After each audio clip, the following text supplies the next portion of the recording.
You're listening to The Starting Zone, a podcast about World of Warcraft and the people who play it. And now, here are your hosts.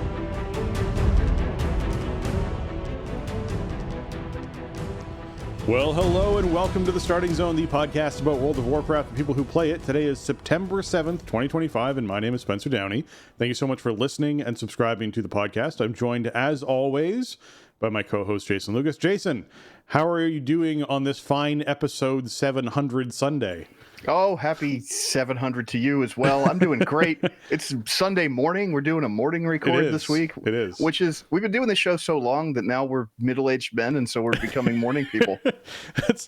My voice is very different in the morning, so I have to awaken this voice where I normally speak, because otherwise I'm just talking like in this kind of range for most of the thing of what's going on.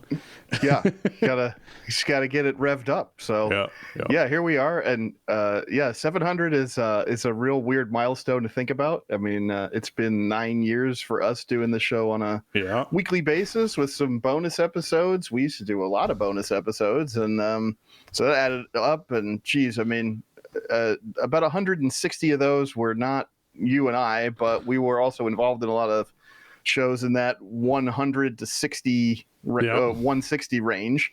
So I mean, geez, it's been 10 and a half years for me since I've been involved with this show, which is, I don't even understand, but it's wild, I think 700 episodes about one game, right? I think that's a really cool spot to be in. Not a lot of shows about one game have crossed that episode threshold. Yes, we've had episodes where we've discussed other games sometimes or other topics a little bit, but it's a tiny fraction of the overall. Yeah. It's like, hey, there was a BlizzCon and one of the announcements was Hearthstone, and we wanted to talk about what Hearthstone was. And that was like 10 minutes. Like, it wasn't, we're not talking like we did episodes about other games. That never happened. The most common time we discussed any other game was when there was a crossover with WoW. That was the most common time that happened. So, we did some cool BlizzCon specials over the years where we had kind of like a panel with people that were really deep in other games, and that was cool. But it was still like, we still talked about WoW on those episodes. So, it's a cool threshold. Today's episode is not going to be some, I don't know, looking back at the last 9-10 years of our run on the show, or 15 plus years of TSZ or whatever. It's gonna be basically a regular episode, but it is number 700, which is a cool. It's cool when we tick over to that next big number, and here we are. I like the idea of doing a big review. Maybe our 10-year mark of how long we've been doing the show. I'll drive down to your place or something, and we'll record something live and do an in-person fun episode where we recap and look at things and talk about stuff. Or maybe we'll line it up with BlizzCon and we'll try and convince Mick to like drive out and hang out with us too, right? That's a good idea, because right? BlizzCon's in September next year, so that's like right after our 10-year mark on production. So that would line up pretty good. Yeah, that's cool. So there's some ideas we have for things we could do in the future, but the next big kind of like trip down memory lane for TSZ, I'd like to do in person. I think that'd be really fun to do and record in person and be able to have everyone there around the table, joking about it and talking about it and whatnot. When Jason was on the panel with Max and Towley talking about, dragons coming in next and wanting that to be a thing. It's off by a couple years, but we got there. You got there. It happened. So like those sorts of trips down memory lane, I think would be really fun to revisit. But yes, congratulations to 700, man. Oh man, can't believe we're there already, and it just keeps going. Like a few more years, it'll be 1,000, and it'll be wild, right? Quad digits, but exactly. Yeah, and thanks everybody listening. I mean, we've kept the show going through thick and thin, through lean times for WoW and the WoW community and all that. And one of the biggest reasons we've done that is just because our community is so dedicated. Yeah. And we know what the show means to the most dedicated listeners. So we want to make sure that it's there and that we are doing our duty. I sort of took it as a responsibility when we took up the mantle of the show from Mick, it was like, you know, the show is a cool show. It's done some cool things over the years. It doesn't deserve to just go away because, you know, somebody has to step away from it. It weathered that storm once before when Jesse had to leave.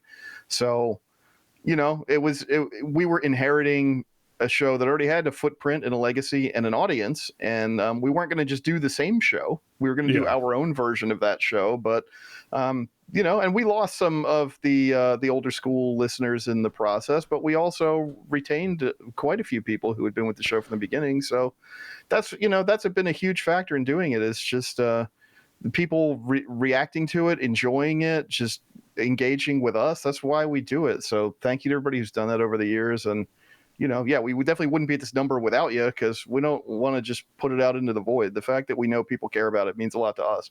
Well, and we have had so many people, you know, sort of join not just our community, but World of Warcraft community over the years, who have then discovered the show and then become fans of the show. We have a whole division of postal worker listeners and truck driver listeners, and then commuters, and like all these different segments of, you know, people out there in the community who enjoy listening to the show. You know, we really appreciate that we've become part of your regular routine. You know, that like when we're off by a day because of some tragedy that's taken place that's forced the podcast to be delayed by a day or two or whatever it was, that we get messages being like, when's it coming out? What's going on? I need my fix. Where's my TSZ? Like that to me is really nice. Like as much as you might feel like I don't want to pester them because they have lives and there's things going on, I genuinely feel like it's so nice to know that, you know, people value the show and the time and effort we put into it, and that, you know, we're a part of your routine and a part of what you look forward to on a weekly basis. So it's really nice as far as that goes. So thanks, guys. Okay, with that, let's talk a little bit about what we did this past week in World of Warcraft. So since we last recorded, I've raided 2 days. I'm sure you've raided another day. So we did our clear up into Araz on Sunday, and then worked on Araz Sunday night, and then killed Araz in the first 20 minutes of Monday. So Mythic Araz went down, which was great. We then went to work on Fractilis, who I think, and you know, this is very typical of many raid teams I've been a part of. I think a lot of people had in their brain, well, this is going to be an easy boss. It shouldn't take a lot of pulls, because based off of looking at logs, it hasn't taken a lot of pulls for people. So then I think people were not really executing to the umpteenth that they should be. They weren't really putting the full effort behind what they needed to, and that created a situation where we had 20 pulls on the boss and didn't kill the boss. And it was like, oh, well, this is really unfortunate. So we did have multiple wipes sub 1%. We did have multiple wipes like around the 3% and 1% area, and it really was a DPS issue of, hey, either people are dying early to things they shouldn't be dying to. Typically it was like stacking circles on top of people when they actually were supposed to be spreading out. Or it was that we would get to the end of the fight and we'd have like, you know, 3 million damage left, 300 million damage left to do, and just didn't have, like, we just hit enrage and it's a hardened rage and it wipes you. So it was like, okay, like we just need people to pull a bit more damage out of there. So that was unfortunate, but I mean, it's a dead boss in the sense that, you know, obviously in the next 5 pulls, you know, after this week with people getting upgrades and taking it a bit more seriously because wanting it out of the way, it's going to be dead. So we will then go on and work on Soul Hunters. And we'll have our Soul Hunter prog, which I think a lot of people are not really looking forward to because it just looks like such a frenetic fight, but we'll see how it goes.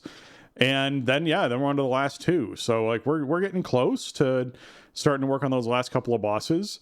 It's a little interesting for me because we're moving at the pace that I like to move at for Mythic prog, in that, hey, I like that by the time we're 2 months into it, we're kind of like working on the last couple things to wrap everything up. And we're not, you know, we're like a month into it and we're getting to that point of, okay, last couple of bosses, just because we only raid 2 nights a week. So you can only do so many pulls in that, you know, 6.5 hours that we have that we raid. And so if that's the case, then you're like, okay, if we only have 6.5 hours a week and we can do like, let's say 25 to 30 pulls that are okay pulls within that window of time, you know, per night, and these are 200 and something pull bosses, you're like, how many weeks is this going to take? You can start like doing the math in your head of like, okay, like if the average team is killing this in 240 pulls, then it's going to take us X many weeks based off the amount of pulls we can do a night to be able to kill this boss, right? You can sort of like suss some of that out. So I think we're getting to that point.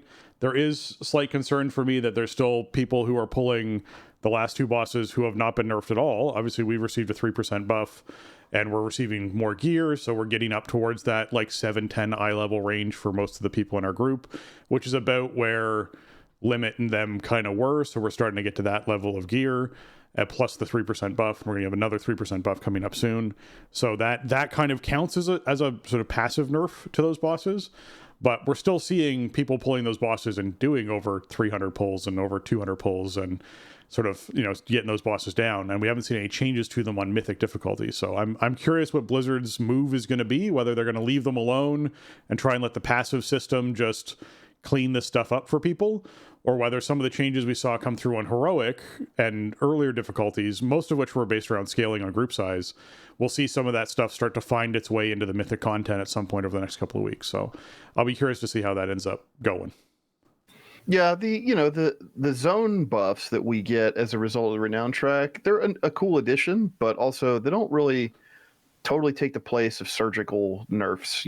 Sometimes there's just an issue with a fight that a particular overlap or one particular mechanic is punishing to the point that a percentage based reduction zone wide is not gonna really help clear the bar for many teams. So we'll talk about it in a bit. We did see the beginnings of like the first real tuning changes to Mana Forge Omega this week, but I don't think anything actually was for Mythic bosses specifically. It was really a lot more around group size stuff, which obviously wouldn't apply to Mythic. But I don't.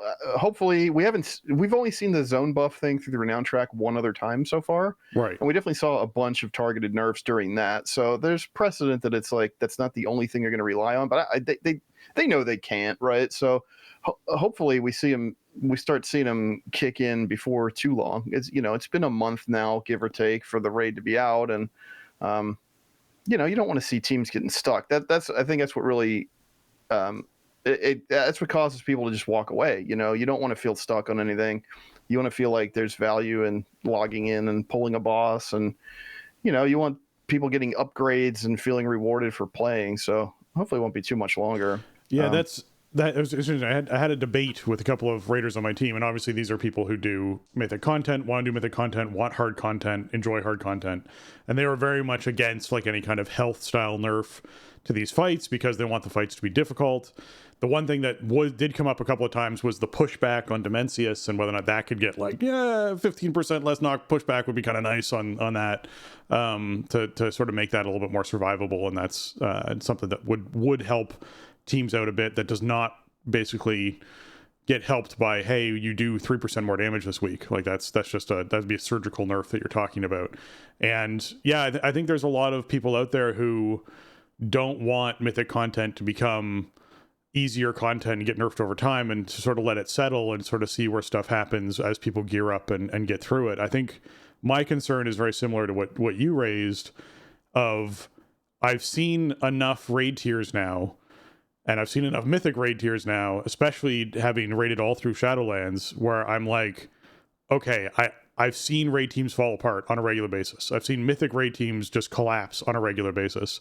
I don't want it to be a situation where a team has gotten to Nexus King and has been on Nexus King for 2 weeks now and is still on Nexus King 3 weeks from now.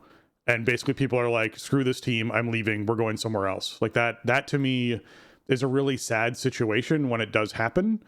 And you can talk about all the quote unquote get good or whatever it is kind of stuff that exists out there.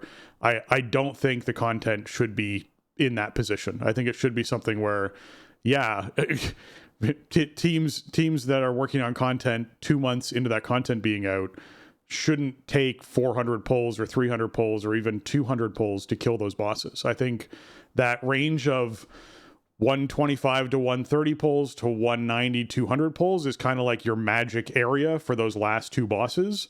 And as soon as you go over 200 pulls, to me, you are now into a punishing realm for a lot of those teams. Because even a team like ourselves, that means that's a month per boss. And I don't want to do a month per boss. That's not something I'm interested in doing. but that's what we would end up looking at for some of that stuff. And I think that's an unreasonable amount of polls to, ask people to do when you're releasing content on a 5-month schedule, which is what we were looking at, this past year. So I think asking people to go, hey, all right, yeah, in the first month you get most of the bosses down. You then spend the next couple of months working on the last couple bosses, and then you get about a month of downtime where you're farming, and then you're back into, whatever it was next. And even for us with the last raid tier we didn't get a month of farming. So like, it's one of those things where like, yeah, it'd be nice to see that move along. It's just, it's my opinion. I'll be curious to see what they choose to do and how they choose to nerf stuff and how they go about it. I do feel like typically, we wait and see for the first 200 teams to kill it, and then we see really big passes at some of these mythic bosses. But last I checked, and I haven't checked this week, I checked last week, we were at like 14 teams that had killed the last boss, and you're like, okay, this is taking a while. So like this, it's not like it's just starting to fall over. So yeah, we'll have to see how stuff goes going forward with this raid tier. But I'm enjoying it a lot. I think the fights are really fun. I think the encounters are really, unique and interesting. Yeah, we're at 15. So we're now at 15 teams. I just checked it that have killed the last boss this week. So we still have 185 teams to go before we start seeing that to me seems weird. We'll see how how stuff sort of plays out, but yeah, that's an interesting thing. Okay. Yeah, I mean, I think it's the indicator that it's coming, but I mean, I've been having a great time in the raid. I think this is from like an overall design standpoint in terms of the bosses, one of the strongest raids we've seen in a long time. That's my sort of debrief at this point. 4 weeks in, I really like the fact that most of the fights are not just mechanic barf and that you're doing 14 things at once. You sort of have these things you have to pay attention to, and you have to execute them properly, and then you can win if everybody understands the strats. And it feels nice. When we spoke last week, last week I had missed Wednesday raid. So we had cleared up to Heroic Dimensius by Tuesday. I didn't raid Wednesday. They did normal and a little bit of Heroic Dimensius poking. And then I had raid coming up that night. I wasn't expecting much, but we went in and we ended up killing Heroic Dimensius in an hour and a half or something like that. Maybe it was the full 2 hours. I only had 13 pulls on the boss when it died, which is... that's unprecedented for me for an AOTC boss, which I think it speaks to a couple different things. I definitely think it speaks to the encounter design and tuning. It also speaks to just kind of the forward momentum we've just had over the years, even with the roster blow up we had in June, just getting the right people in and people who are able to mesh with the team and follow directions. I mean, in the olden days, an AOTC boss would be like 80 pulls for our team sometimes. And, back in the sort of the dark days of the like, hey, this last boss is like impossible. Then over the last few expansions, we sort of shaved it down to about 40 pulls. Somewhere in the neighborhood of 20 pulls is just, like I said, unprecedented for us. So that was really cool. I mean, it was one of those kills where basically everybody's dead and then you can't believe that the boss died somehow. Which is kind of fun the first time. I don't want any more of those, but it was fun the first time. So yeah, that was Sunday. I think we spoke last. I was on the precipice of a couple things that weren't done yet. So I ended up also going in Monday night, which is something I'm not trying to do all season, but we had plus 12 Halls of Atonement keys. That was the last one I needed for resilience. I really wanted to get that done. Got that done with like 6 seconds to spare. Man, that timer is tight. But so that was last reset week. This week started Tuesday off on a good foot because I opened up my vault and I had a Mythtrack Tome of Light's Devotion in there, which is like my best trinket. I had still been using the Season 2 version up until Tuesday. I had never seen one from vault or from drops in the dungeon ever. And now I just have 2 killer trinkets for the rest of the season. Even if I never get that Soul Hunter's trinket on Mythtrack, like it's still so good, even at the top end of the hero track. Plus, we know we're going to have Turbo Boost coming in October or maybe early November. So I feel like I'm kind of done with trinkets, which is a nice feeling to have because those pieces are so key sometimes. Yeah. Tuesday we went and just smashed our way up to Dimensius. Like I don't think we wiped on anything, which was really cool, especially with the fight as complicated as Nexus King. Like that fight is no pushover for our team, but I don't think we died on anything. I got my hero track boots from Soul Hunter, so that's another item where it's like I could get that if we get that far, which will depend on people's enthusiasm. Like it'd be cool to have it on Myth Track, but like Hero Track with a 40% increased proc chance, I can get the item level pretty high by the end of the season. As far as I'm concerned, that slot is done. If I get the Myth Track, awesome. I mean, it'll be a dinar slot for a lot of people that I know, as far as the stuff goes. Like we're just not going to be. By the time we're done clearing the raid and doing prog and everything, because we're going to be extending, we're not going to see a lot of those boots going out with our raid team. It's going to be primarily, what we kill in the next week or two. I would very much see us starting to extend, and if that. Yeah. So it's one of those cases where you're like, all right, this just becomes a dinar piece where it's like, yeah, you've gotten the kill once, which means you're allowed to buy it. So now here you go. Once this vendor comes in 2 months from now, you'll be able to pick up the boots as the first thing you buy, right? Yeah. I have the normal version. It's one of the rare times they've done this with pieces of gear where the actual effect that is attached to the item scales with which difficulty you got it from. So this is a situation where your cloak procs 30% more often for normal, 40% more often for heroic, and 50% more often for mythic. And you can't, even though you push the item level of that item into the next realm with Cress, it doesn't upgrade that affix. You actually have to get the item from the higher difficulty, which I also think is interesting, where like, just because I fully upgrade my normal boots doesn't mean it went from 30% to 40%, even though it's now sitting at the item level that heroic starts at. That was another decision they made. And so I think there's a little decisions like that where they made them a really unique piece of gear in that sense. I don't necessarily like it. I think you should be able to use the catalyst to get them personally. I think you should be able to upgrade them with crests, and it upgrades the percentage based off of, which realm you pushed it through. Like, I think all those things should happen personally, but that's the situation we're looking at with these. Yeah, I think I'm kind of split on it. I think it's okay to have it the way it is because it gives you that sort of incentive to try to get the best version that you can. What would be cool is if when we get the vendor in Turbo Boost, if they went back to the original plan of having the really wide upgrade track, and if that version of the boots would somehow flex so that the as you hit the various item level floors, that then the proc chance would increase. That would be a no-brainer purchase for just about everybody. But if I never get the higher track, I don't. It's still a super powerful item.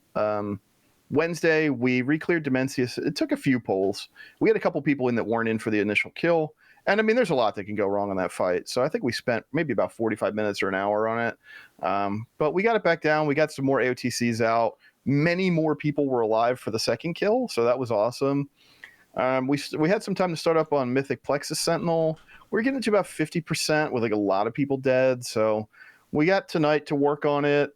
It's killable. It's just, it's a fight where people really need to understand their own like individual jobs and their individual route through the obstacle course and everything. You kind of can't just herd them like you can on some other types of fights. So, getting to the first shield phase and you got 4 DPS dead or a smattering of DPS and healers dead, and you're like, well, this isn't why we're not getting through here. So that was raid for the week. Loving Mana Forge so far. I see this being such a chill heroic reclear for us as the season goes on, which means either more time for Mythic or more time to do alt runs or bring in people who are looking to get into raiding and find a team that can be their home, or cutting nights, going back to a 2-night schedule or whatever, a 4-hour schedule a week, whatever. All those things are going to be on the table. This is going to be even smoother clear on a week-to-week basis than Liberation of Undermine was, which really was no problem either. So I love the direction they've gone in with overall raid design, and you got to think that this is just a template going forward. I don't suspect that they're going to reverse course on this in Midnight. So I really enjoy it. I think it's closer to where most players are comfortable with. Yeah, I agree with that. I think this is closer to where most players are comfortable with, for sure. As far as Mythic Plus for me this week, I got my keys in for sure, and was doing some higher keys with some friends. They were doing 13s and 14s, so I was in on some of that, which was fun. And yeah, I don't think there was anything that really came up for me. It was nice to be out of affixes again. That was a nice, treat for some of those keys, is not worrying about that as much anymore. I started gearing an older character of mine, which is also a druid, because I just felt like, leveling that character up and getting to play it again. So the server it's on is got a really relevant tune on it. It just was something I wanted to do a pet project on. And that meant that I was doing a lot of the world quests and stuff out in the Manaforge area again, and out in Koresh again, which I thought was interesting to sort of go through there with a much less geared tune, because obviously coming out of last raid tier, I was coming out at, mythic geared, mythic eye level, top geared character, going through this content, just blowing through it. I was actually pleasantly surprised at how capable a character that was like 100 item levels lower than my current character could handle a lot of that content and deal with a lot of that content. So I think it's really well tuned, and it felt really good to sort of go through and be able to get items and get gear. And I was able to, I think I was 640 and was able to do 11s in delves, which was very surprising to me. I felt very much like that would be quite the challenge, and it was still something that was fairly doable. So that was really nice. I like some of the delve brand affixes this season. The Sands of Koresh are wonderful. If you haven't tried using the Sands of Koresh, it's a really nice talent for Bran to play around with. Right now I'm using the Boomerang hat, the Hatterang, and Sands of Koresh, and they both just work really well together. The Sands often, especially as a ranged DPS class, lock things down so well. Basically, you put down these like little tornadoes that just keep vacuuming mobs into them. So if mobs try and get away, if every time you crit, they get pulled back into the tornado. And so you can actually keep stuff off of you for a long period of time. And there's a very weird thing that they do, which I don't know if it's intended or not, but boss characters will have their casts interrupted by being vacuumed around. You aren't able to interrupt them. You aren't able to stun these boss characters or interrupt the spells that they're casting. But Sands of Koresh yoinking them, because they still get yoinked, will in fact interrupt their cast. So often it's like trying to set up the big bad, explosion thing that they're going to do, and they just keep starting it over and over and over again because they keep getting vacuumed around. It's very fun. So I would recommend playing around with some Sands of Koresh. Certainly a nice one to have and take care of with that. Also, because it's a character I didn't play at all this expansion, I had the really lovely time of going around all the renown vendors and collecting all the valor and crests and keys, tons of keys for delves from all of the different renown vendors, which was glorious. So that was really nice as well for a new character coming in. I thought that was a really good feeling. And yeah, just as far as gearing your character out goes, like when you get the free belt for doing delves, right? 701 eye level belt just for doing 4 delves, basically. You get the cloak right away because it's an alt, so you've already done the cloak quest. So you just walk up there, get the cloak, instantly set it up to 720. Like you're just right away. You have the really nice eye level piece on your character. That's huge. You can go to the Koresh Renown people and for crystals buy champion track gear or veteran track gear, champion track gear. Depending on what sort of renown you're at, off of those the renown vendors, like you can gear a character up really fast, especially in particular slots. So that felt really good, and so I would say that this is a really nice, even though we have like the turbo boost and everything coming in the .5 patch, this isn't necessarily a bad time to be having a new character hit max level. I just think that if a brand new character, there's a lot of quest chain you'll have to force your way through. An alternate character, I think this is still a pretty good time because I was able to do all the skip quests and all the skipping stuff I wanted to do as far as storyline goes to be able to get that stuff. Like literally to get my cloak, it was talk to this person, talk to that person, go through the portal, use the skip, go get your cloak. Like it was like 10 minutes to be able to get my cloak. So that was wonderful on an alternate character. I would still say if you're like, hey, I want to hop into WoW, I haven't played WoW in forever, what are we looking at? Wait for the turbo boost, because they're going to streamline all that questing for you and the main storyline quest, and that's going to be a big help for new players hopping in. But if you're trying to level an alt, like a new alt hitting max level is in a really good place at the moment. So feel free to take advantage of that for sure. Yeah, it's some of the stuff they've done with this expansion is great. I know people, are sick of borrowed power, and obviously they moved away from a lot of what the community was complaining about in terms of borrowed power. I sort of counter that you need borrowed power in a game like WoW, because it's supposed to be, at least have some RPG elements. It's supposed to be about the journey of your character and, have these things that make it feel cool that you played it, and I think they've done an interesting job this expansion with seeding these things in that are like that, but are much more flexible than, say, the artifact grind in Legion or BFA. And the cloak is the best example that they've done with it. Like, the ring at the end of season 1 was nice. The belt at the end of season 2 was nice. The cloak at the beginning of season 3 is just like, here, you just go get it off the NPC.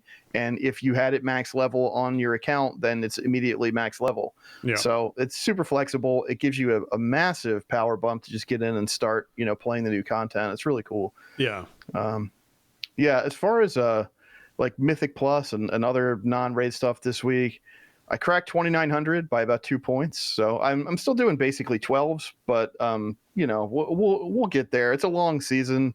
My goal is 3K and maybe 13. I don't care if I get 13 Resil or not, as long as I get 3K, which is kind of inevitable. But had my vault choices done by Wednesday, so I didn't do an off night overtime Thursday, which is great. Like I love WoW, and it's kind of exciting at the earliest part of a season when everybody is hyped up and wants to play, but it's like, I don't really want to do 4, 5, 6 nights of like end game WoW stuff with an organized group. 3 nights is plenty. So, being able to get stuff in there, it feels nice, and it's good for my mental health. And I did some keys with this Boomy that we plugged in the other night, which was interesting. But yeah, that was you actually looking at my notes. That was really fun. We haven't done keys together in, I don't know, many years. It's been a couple expansions since we did keys together. So yeah, we did a couple the other night, and that was really fun. So and that's a lot of times I have this kind of like set group, but now there's so many people that want to go. Like, we're having people kind of splinter off and run other groups because there's only so many tanks and healers. So I kind of got stuck where it was like, I have nobody to jump in. I'm wasting one of my WoW nights, and then luckily you were around, and it was like it was super cool because we haven't done that in we haven't done it forever. Maybe we did some in Shadowlands, but I can't tell you for sure that I remember the last time we did it. I don't know if we did do anything in Shadowlands at all as far as key stuff. When we definitely did stuff in BFA, obviously, but yeah, it was. It's been a while.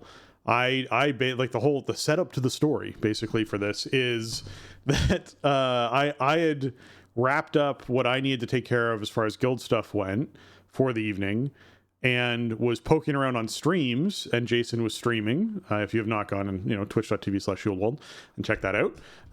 And he had finished up his other activities and was just doing their Mythic Plus stuff, and I basically like popped in and was like, oh hey, like you doing keys, what are you up to? And he hadn't looked at his chat because he was furiously typing away to different people inside of his friends list trying to find someone to do keys with, and I basically was like, oh, you need someone, and he didn't respond to that at all. So I just invited myself to his group is what I did, and got in to do keys. And when I joined the Zeros to Heroes / Death Jesters Discord channel, I saw that there was like people from his raid team in 5 different channels, all of them in groups of 5, all of them running keys, and I was like, oh my goodness. So like, yeah, like your team is very high motivation level right now for keys. Yeah, it is impressive to see. Part of that, I think, is just a positive feedback loop of like, keys feel really good, man. They're fun and they're rewarding. Yeah. So people want to do them. Imagine that. But that was good times. I'm glad we got a chance to do that. And hey, maybe we'll do some more this season.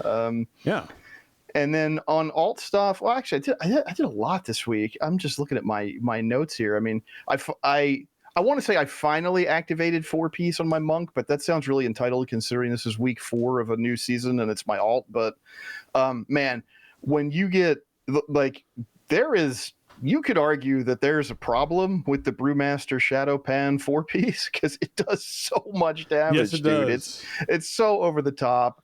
It basically, what it does is that it it gives you more flurry strikes, which is the whole point. You're trying to like spend energy to build up your flurry strikes, and then when you hit a threshold, you unleash them.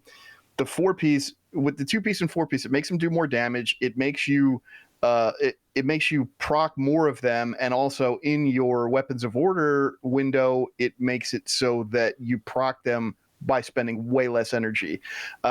So that's like 25% of my damage. I mean, granted, I'm just delving, but it's like it's making the delve farming really smooth and fun because stuff just explodes once the flurry strikes start going. I will tell you that our one of our main tanks is playing Brew, and he has the trinket off Soul Hunters.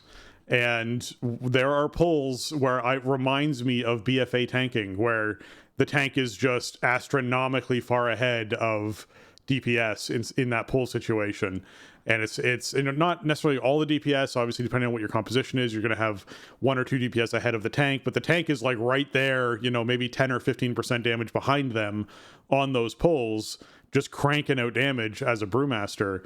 And yeah, it's noticeable as a class right now, because Boomy is still very much an RNG based spec. That's more so in keys, where it's running the Elune build, and the Elune build is all about, hey, did you happen to get procs? The procs are kind of garbage rates for you to get, and if you happen to get procs, then great, you do a bunch of damage. If you didn't, which is more often than not, then you didn't get a lot of damage done. You really notice it, because there's pulls where you're like, yeah, I feel like I'm doing really well and keeping up, and then there's pulls where you're like, I'm way behind this Brewmaster, what is going on? and you're right, like, yeah, yep, that's the situation that we're in. So we'll talk and the thing is, like, yeah, the thing about the Brewmaster bonus is like it's so consistent, right? Like it isn't proc based really. It's just about spending energy. So It's like the more you can dial that in, the more reliably you can get it. Obviously, you get your big window around a cooldown that you can't reduce. So you have that kind of, but that's also like predictable. Like, okay, I have weapons of order. I'm gonna pull big, and I'm gonna flurry strike it all to death. Right. Yeah. So it's. Hey, you know what? We got tuning notes coming up for next week. Brewmaster's not there, so they're cool with it. It's fun. I mean, I don't know. We're seeing, hey, tanks that are a little behind are getting bumped up. This is what I want to see. Don't nerf anybody. It's season 3. Let's go over the top. Fair enough. Other stuff I've done, like I got all my alt delves done by Friday, which is nice. I'm starting to get into a rhythm with the key acquisition loop.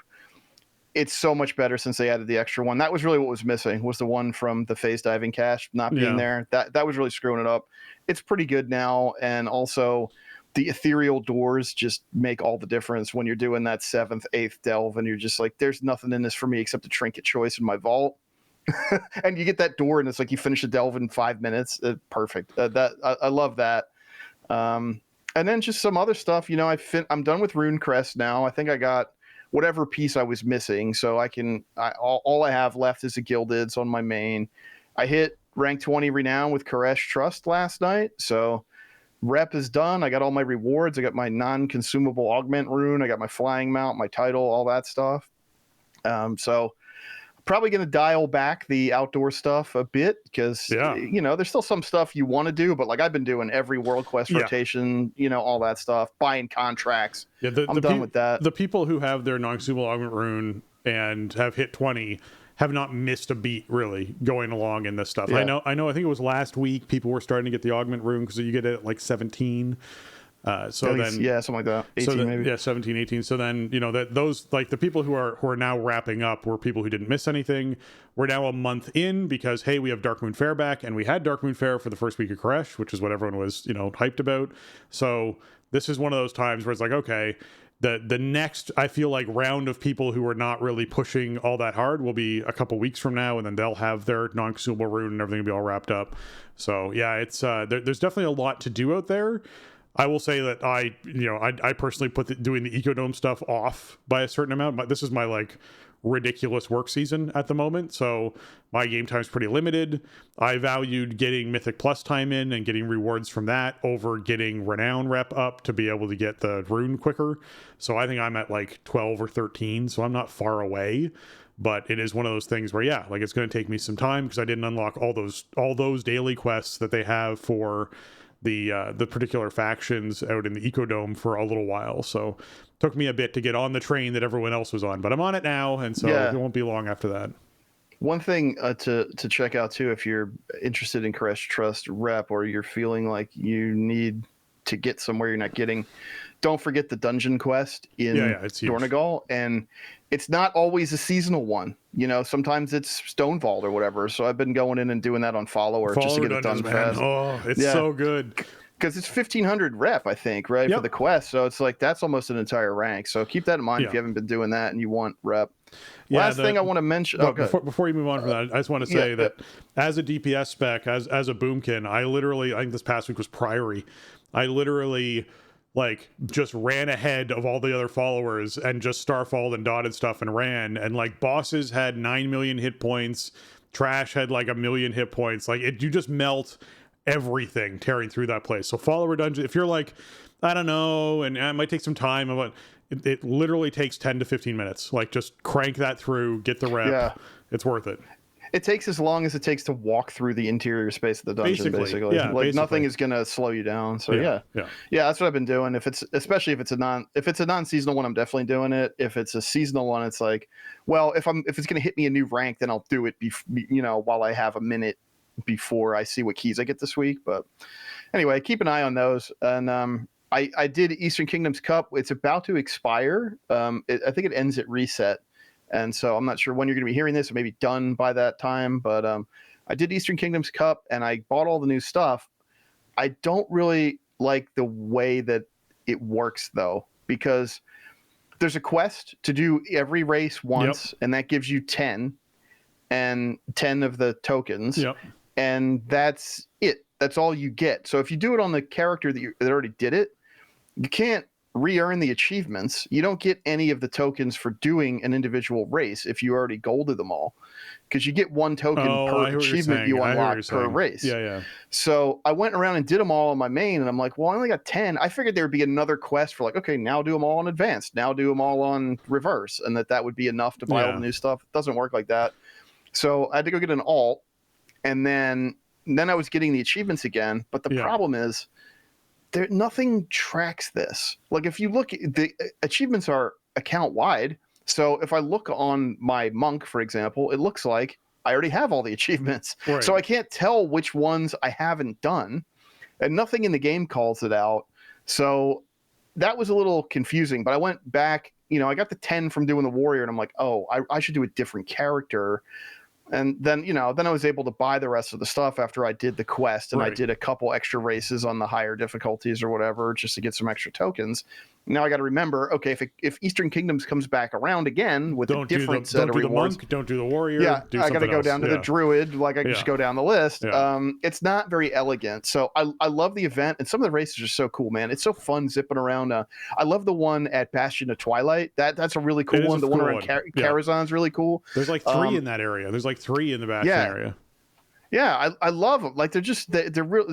They pick some really cool locales. Some of the races are really fun to do. And I like having transmog, offered from the event. I would like it if maybe it was more quest based, or there was some more of a way to track it. Like maybe, how about this? If each of the flight masters that start the races in each of the zones had a quest on them, and if you did, you could, or multiple quests on them that would reward you, tokens for completing each of the races at different levels or whatever, because it's so hard to keep track of. It's like you have to just either have a system worked out for yourself outside of the game UI, or you just wing it and hope that you're using a character that didn't already unlock that achievement. So it's kind of awkward, but I love the event. I think we just need some better tracking around that if they're going to continue to add new stuff in. I agree. It was an interesting thing to go through and do on a separate character, because I figured that out pretty early too. If I got a gold and got nothing and was like, what is happening? So I went back through my separate character. I had not bought all this stuff previously, So there's still more stuff for the next time this comes around that I'm going to be looking to buy, and we'll see if they keep adding things to it every time it comes around. I don't know if they will, but if they do, then I might have to be in a loop where I have to do multiple characters one year just to get enough tokens to be able to buy all the stuff that I want to buy, which is fine. I don't mind that at all.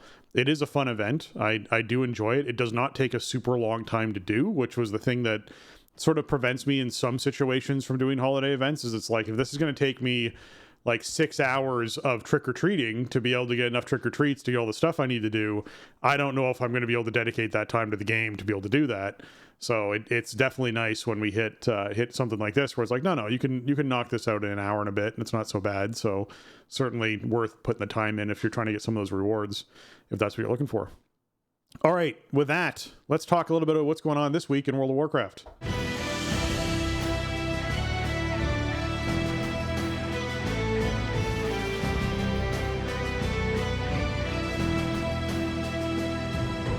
All right, this week is the Delves bonus event. Is that correct? Do we actually, because we just had Delves, so now we have the Delves bonus event. It's no longer the Delves weekly event.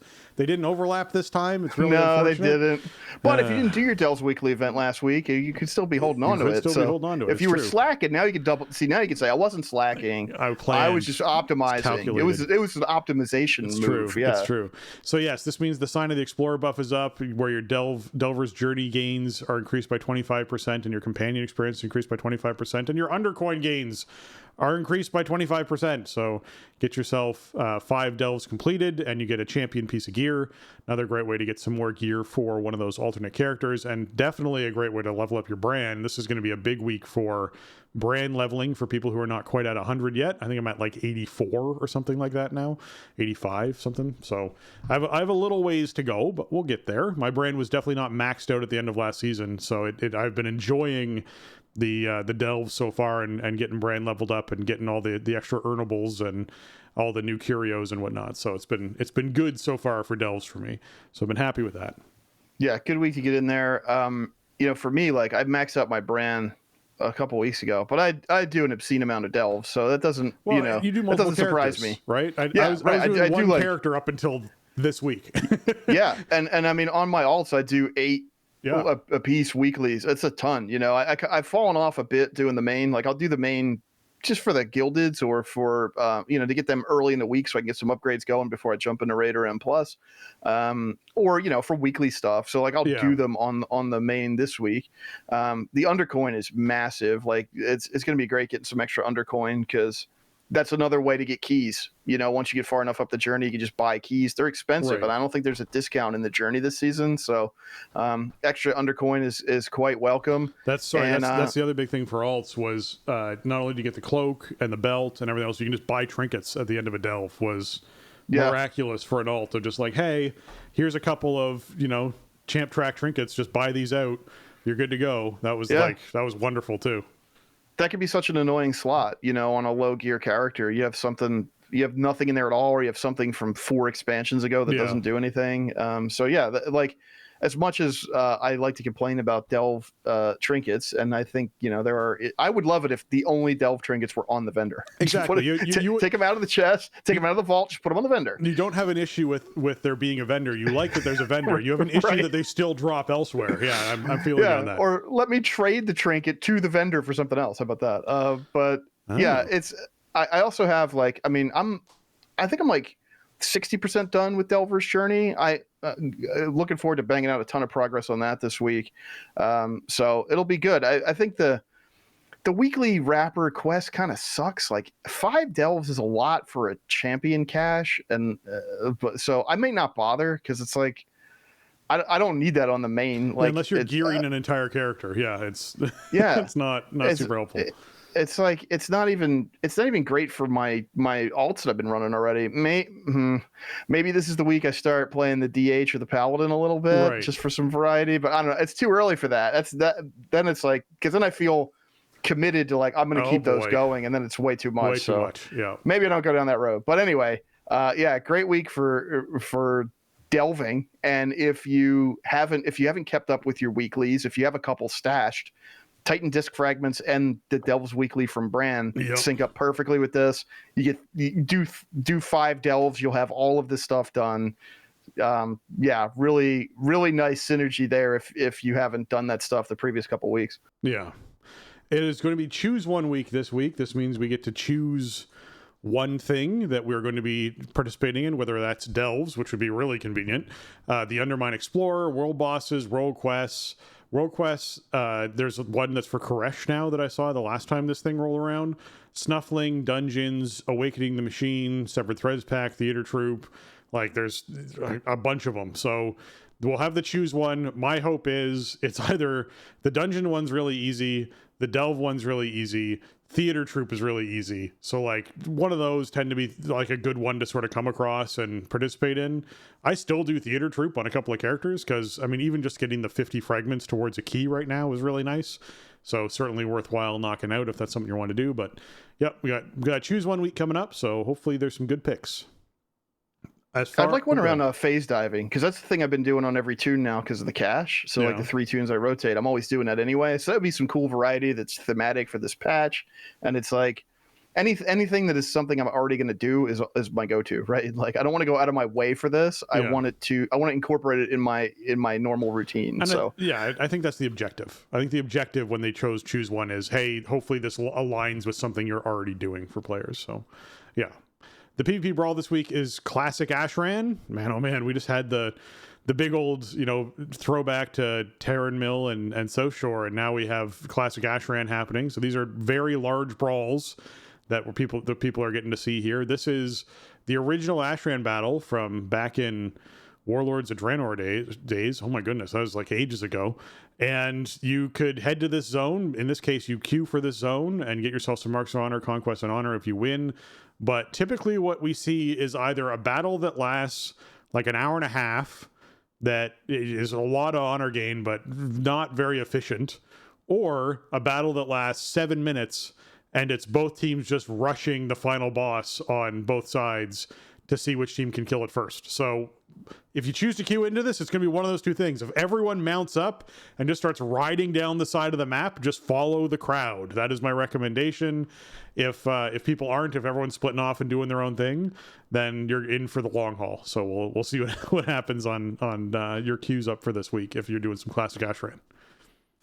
Yeah, if this is actually the brawl you end up in, that's always a question mark. But that is what's on the schedule. Yeah. I mean, I know people who loved Classic Ashran. Like that was what they were really looking for out of large scale PvP, was the way Ashran worked inside of Warlords in the early days.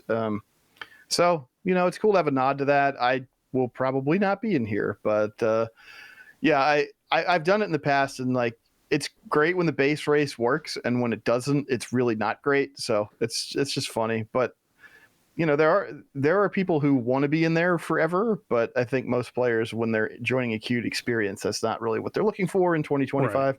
Yeah.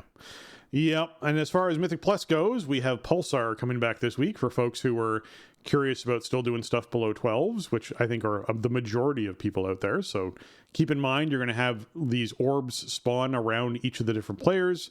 You then have to run and collect your friend's orb. They have to collect yours, and that will give you a mastery buff and a leech buff. So that'll be very nice for doing some Mythic Plus keys. Mastery in general is just good for everyone. It's not like it's as good as, in my opinion, as versatility. Versatility is just always good for everyone all of the time. But mastery is still in general pretty good. And leech is actually something that you will notice a little bit in some of these keys when it comes to just sustaining through AoE damage. So yeah, it's all right. Pulsar, I don't mind as an affix. It generally, this season with the keys that we have, is a pretty easy one to handle, an easy one to sort of manage. So I don't mind Pulsar that much. I think this is a decent week for Mythic Plus stuff. Yeah, I mean, we saw it a few weeks ago, and it was the first time I'd seen it in a while, and it's like, it's pretty easy to deal with. Obviously there's situations where it's hard to get everybody in the same general vicinity, but this is another situation where it's not all or nothing. Yeah. So if you can get 80% of it, awesome. Better than taking a death trying to get that last 20%. But yeah, it's fine. I mean, the low tyrannical can always be a challenge, as I point out every other week, for groups that are trying to get into the system and start working their way through and up the ladder, because bosses can be really hard if you don't know how to handle them. But Yeah, I mean that leech buff is going to be really nice, so that should help. I love the season. I feel like the tuning is really on point, and it feels good to play. I only ended up doing 3 weeks with affixes. I'll probably still do some dungeons of affixes sometimes, but most of the people I play with have plus 12 resil now. So, when they brought in the concept of resilience last season, I was like, well, this is cool, but why can't everybody just have this? And then once I played with no affixes for a while, I'm like, why can't we just always have no affixes? But now that, I do still feel like you should be able to unlock resilience at lower keystones. That might be a cool thing for Midnight. But one thing that I do think about is like, with the tuning like this, it's a very good solution because the players that want to work their way out of affixes can do it quickly. And the affixes do provide, they're not a huge stumbling block the way that they're composed right now. I felt like the tuning on Voidbound last week, as we're recording right now, which would be 2 weeks by the time many of you hear this, I felt like that was very favorable. Like that emissary was just dying, and then we were getting a cool buff. So I feel like if it's a thing that's nudging people into the point where there are no affixes anymore, then that's great. Like that works pretty well. So I do feel like with the rotating pool, with the amount of texture they put in dungeon design these days, you could get away with Mythic Plus. It just doesn't have affixes. But if we have them, I feel like they're in a good spot right now where they just nudge you along. And then, I got 12 resilience way earlier in season 3 than in season 2. And it's not because I suddenly improved at the game dramatically. I've been doing the same thing for a long time in this game. It's a combination of tuning and design factors, and it's great. So, I think, as you saw the other night, a lot of people are really enjoying the Keystone system that I play with, and I feel like it's in a great place right now. So get in there and collect those Pulsar orbs and go knock some dungeons out. Yeah. The tip I'll throw for this week is on streets. The dinosaur, the Triceratops that charges people, if you pull that thing down the staircase that's just past it, at the bottom of those stairs is a stack of boxes that's next to the railing. If everyone hops up onto the stack of boxes, except for the tank who's tanking at this point, Triceratops plus little hyena raptor things, the actual dinosaur will never charge its location. It'll keep ramping up charges on different people, and because you're on top of the boxes, it just keeps picking a different person at the end of its charge, which is one of those things that people do inside Mythic Plus keys. So that's something you want to try. Feel free to hop up on top of that box and find out just how, confused you can make the Triceratops in that situation. Okay, Darkmoon Faire is happening this week. It is kicked off. Actually, it's already kicked off already. It kicked off yesterday and is running. Well, kicked off today, and is running all the way through until the 13th of, which is this coming Saturday. And this is a great way for you to get that extra experience and reputation. Obviously, reputation for Koresh stuff is big. I know there's people who hung on to their weekly stuff for Koresh to be able to do it all with the Darkmoon Faire buff this week, to be able to, optimize as best they could. So this is your chance, obviously, to do that. There's also the races that happen there. There's achievements that happen there. There's Darkmoon Faire tokens for your dirigible. There's pet battles for extra pet battle tokens that happen there. There's all sorts of stuff. So go on down to the Darkmoon Faire. Be sure you're getting the knowledge points for your professions. Be sure you're getting all that stuff taken care of. And it's a great little week for Koresh rep, that's for sure. Yeah, and if you there is a small overlap with time walking right now and Monday, which is really good for leveling and stuff if you want to do that too. But yeah, I haven't been down to Darkmoon Faire in a while because I finally maxed out all of my professions last season, and it's like, well, those extra points coming in once a month was really nice, but now, as far as I know, we still don't have a dump for that knowledge. Yep, like we had one in Dragonflight. It wasn't a great one, but it existed. At least it was something. Now it's like, there's no reason at all to go out of my way to collect any knowledge points on the main because they just fill up a UI for no reason. So, I probably won't be there, but like I said, I'm done with rep renown for Koresh Trust and everything. So it's a great event to take advantage of. I did I have this expansion a lot, but I feel like I'm at the point with War Within where I'm just done with Darkmoon Faire. It just doesn't do anything for me. So yeah, it happens. It's good though. That's what I want. I want to be there by this point in the expansion. Right. I don't want to still be chasing around knowledge points. That would feel really bad. I'm with you. So this is also your advance warning that Pirates Day is coming up. It's coming up on the 19th of September and it runs until the 20th. And Pirates Day has some rewards that you can only purchase on Pirates Day and only earn on Pirates Day. And I think it's that Jolly Roger flag that you can get. And that you need particular reputation sort of completions to happen for you able to buy these things. So Jason, you've purchased this Jolly Roger flag. What all did you have to get done and how long did it take you to do so folks can know? So you need the Bloodsail rep from around Booty Bay. You need to be friends with the bad guys, which can be a little tricky to do. It can involve a lot of weird grinding.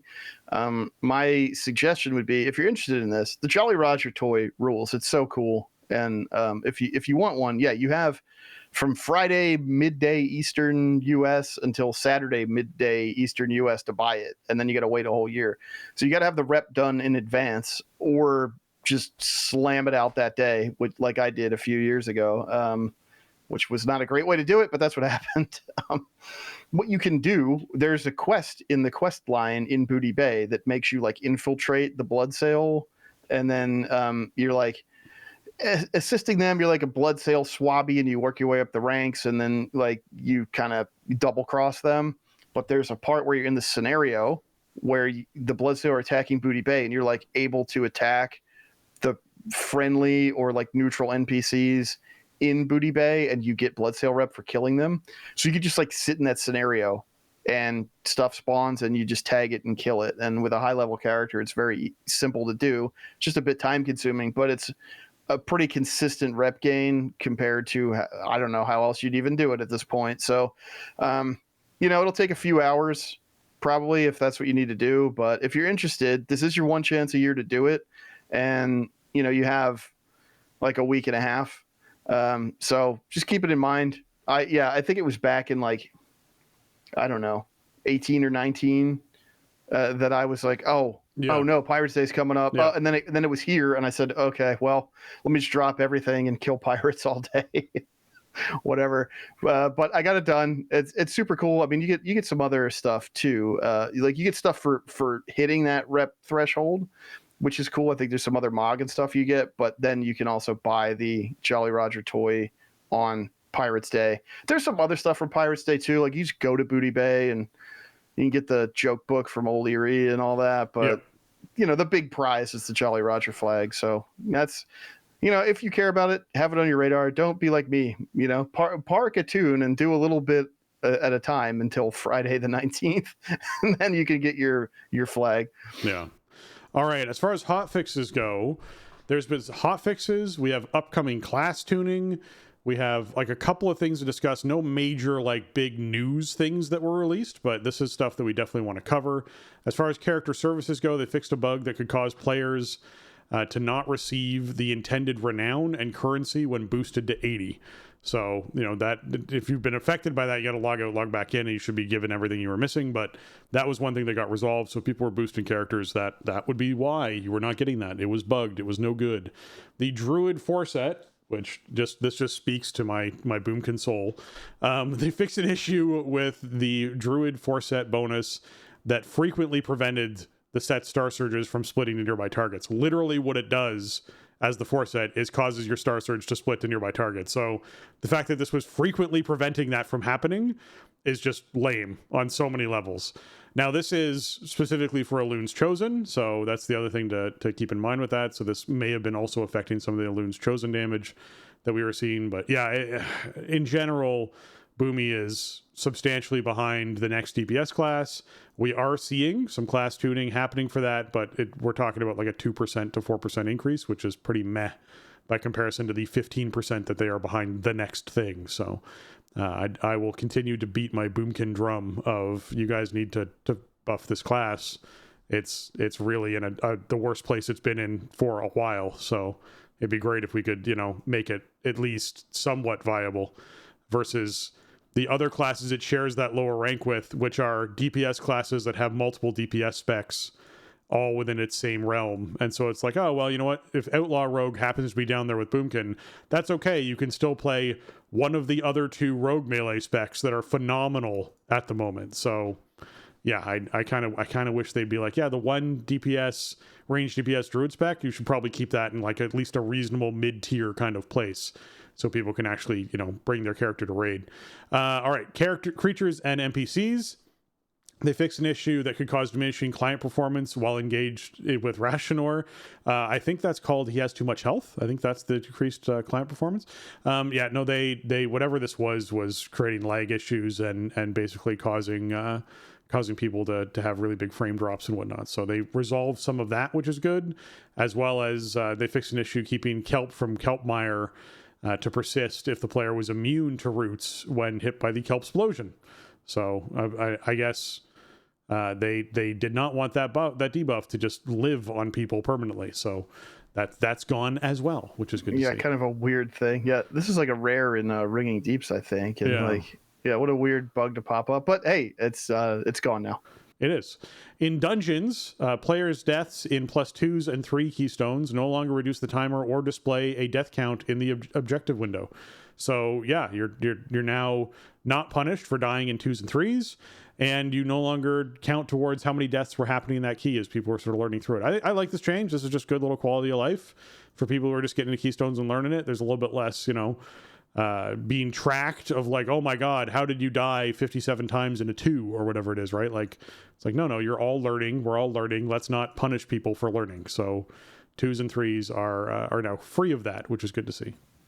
Yeah, and I think this is a thing that really turns people off of the Mythic Plus system at first glance, right? Like, if you're a more casual dungeon player and you come in and it's like, there's this timer ticking and there's a skull with how many times we died, and every time we die, the timer gets reduced more. Like, that's very intimidating for some players. So I think taking that out of the lowest ranks of the Keystone system is probably good. I don't think it really has any kind of impact on whether or not your +2 or +3 is going to succeed, because they're not tuned to be that challenging. But just the factor of like making players more comfortable, being able to get into the dungeons and, interface with the system and not feel intimidated or punished or called out or whatever for whatever happens in there.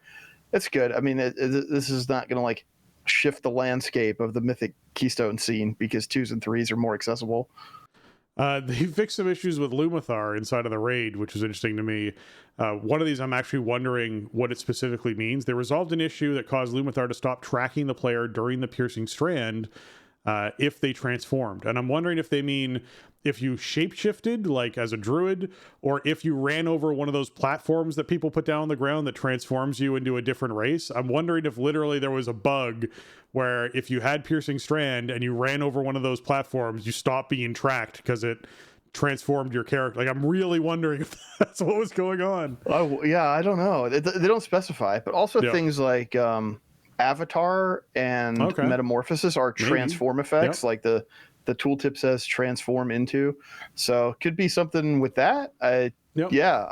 Not a lot of specification here. So if you ran into this bug and it stopped happening, let us know what it was. Yeah, and if your strategy was around placing down a bunch of those little pads and then everyone running over them when they get piercing strand, I'm sorry, you got to learn the actual fight now, I guess.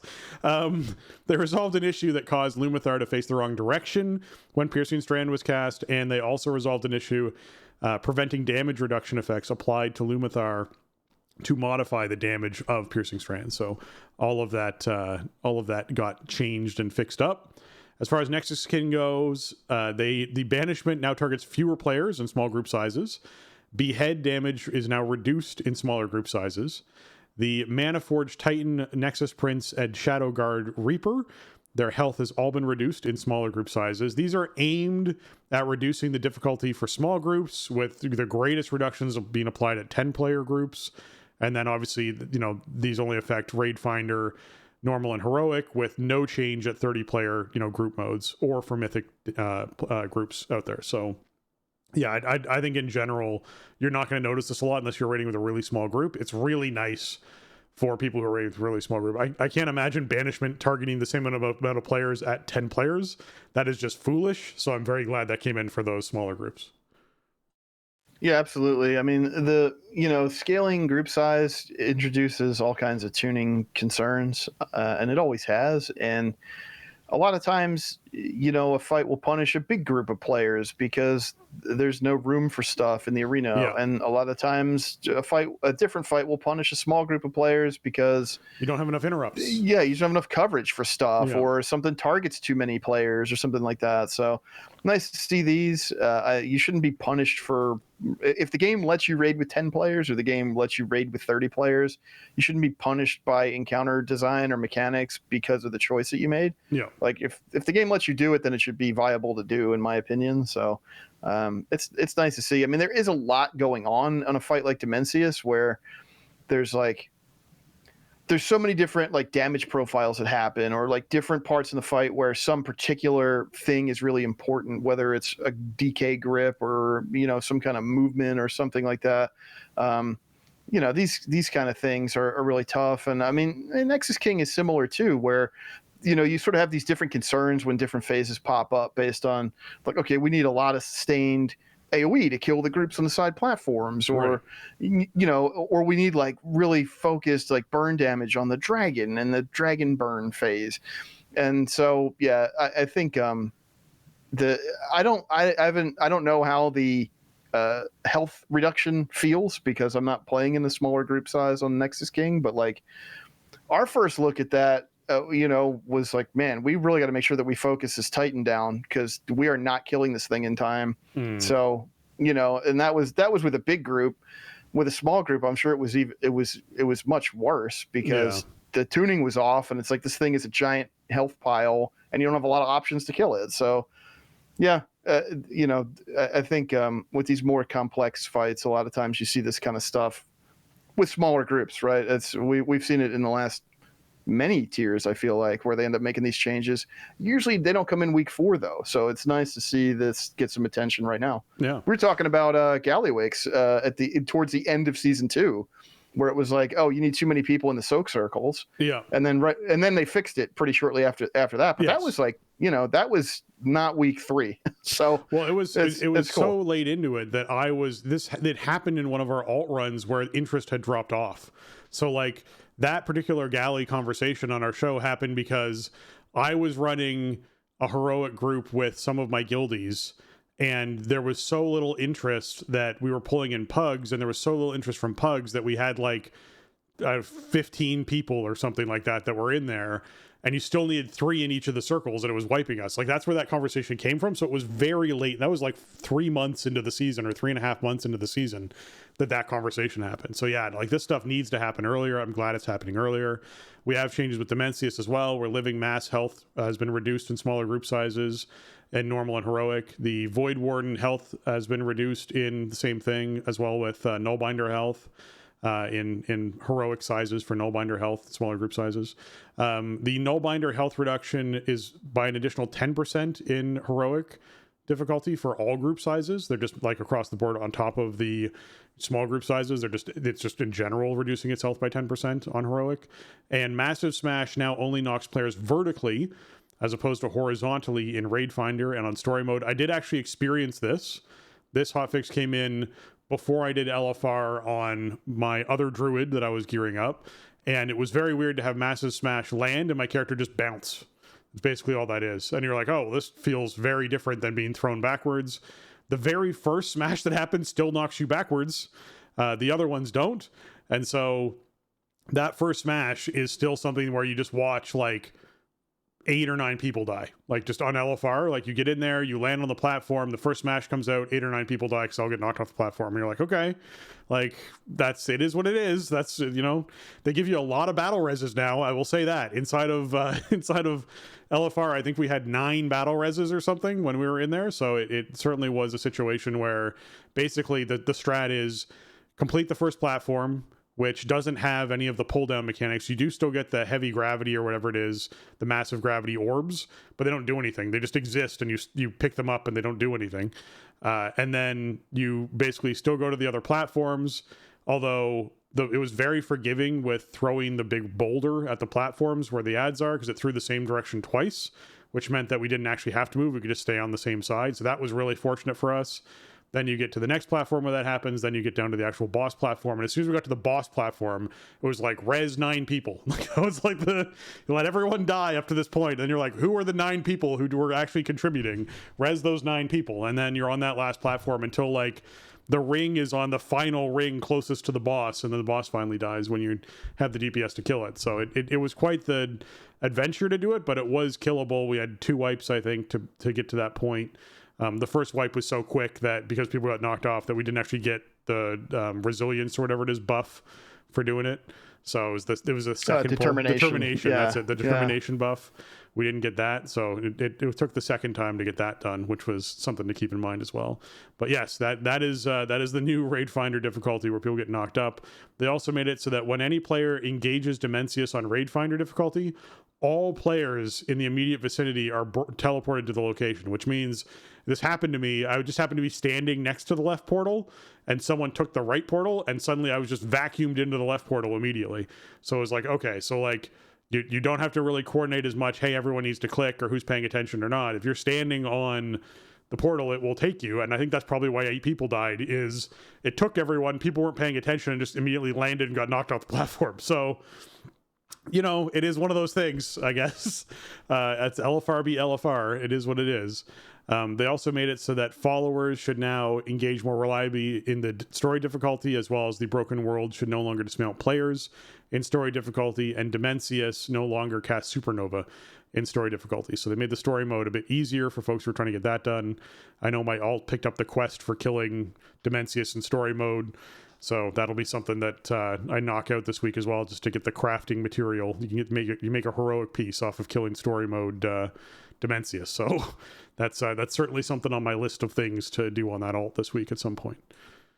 Yeah, nice changes. It sounds like Raid Finder Dimensius is really just not working out so far. So anything they can do to sort of streamline that is nice. It's a super cool fight, but it's also a really complex fight in terms of just kind of how all the set pieces work together.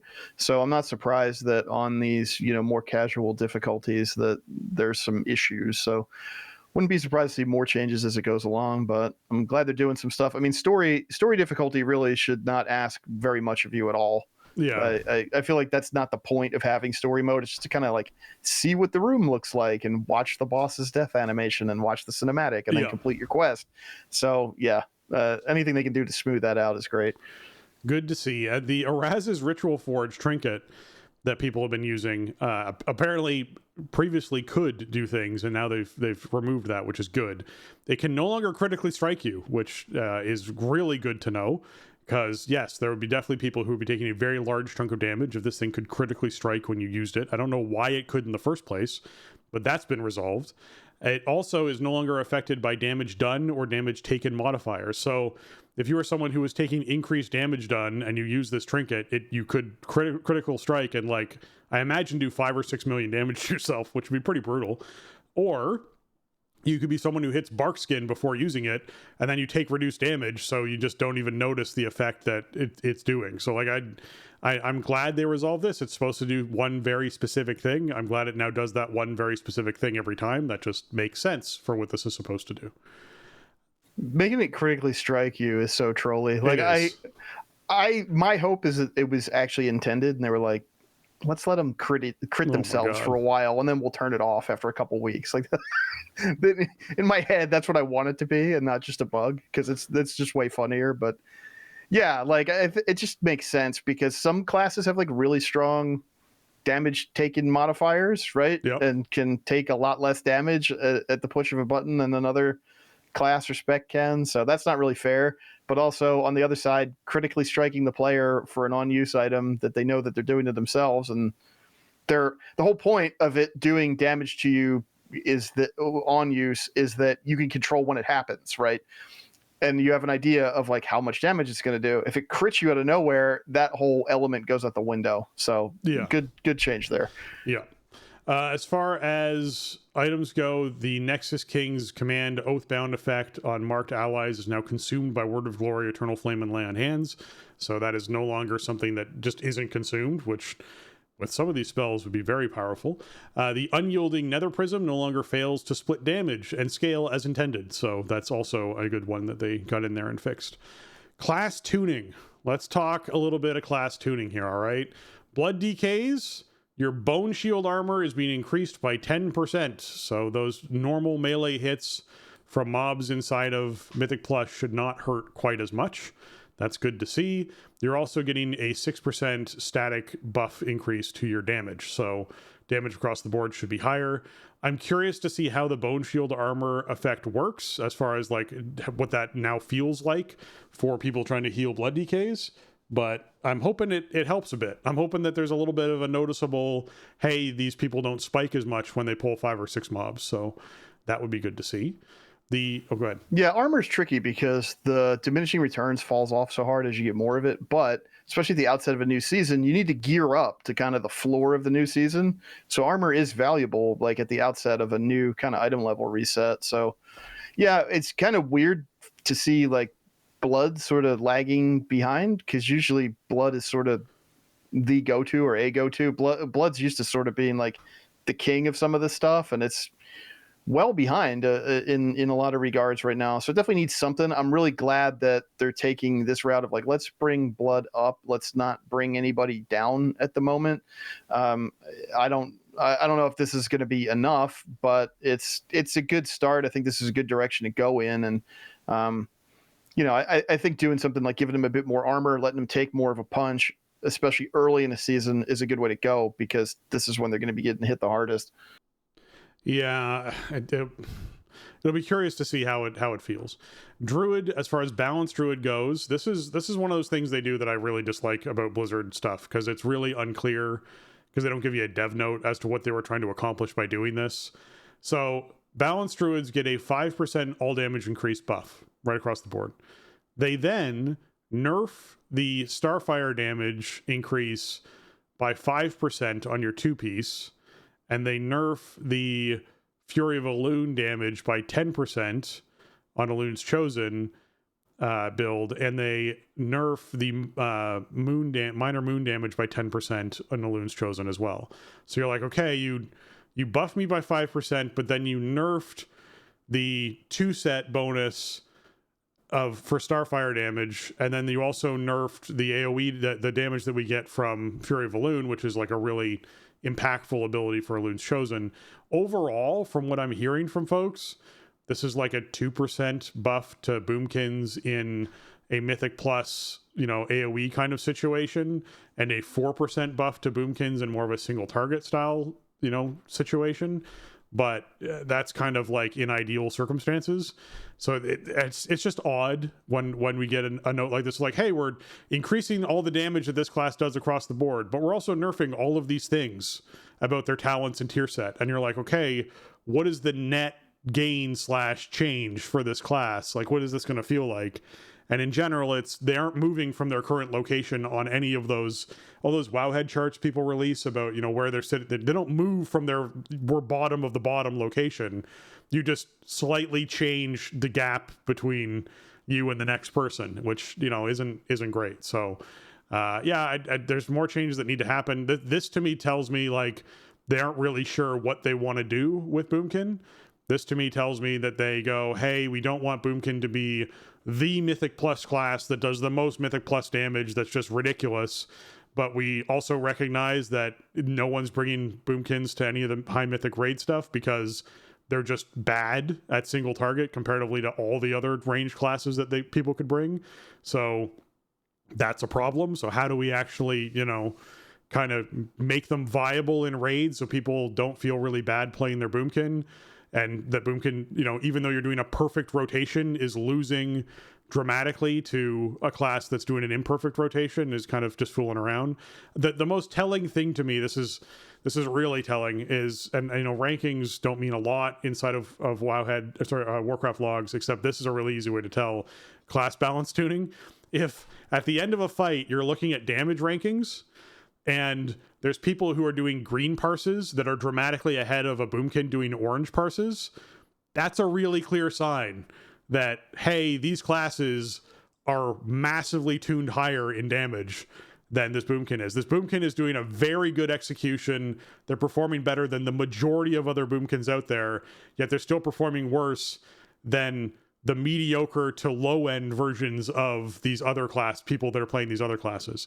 Like that is a really clear indicator of, okay, there's something really out of whack. And it's funny, you see it inside healing stuff all the time, even though healing parses are, kind of a troll thing to begin with. But it's really interesting to be like, hey, we finished that fight and I was doing 5 million HPS, and the monk over there was doing 5.3 million HPS.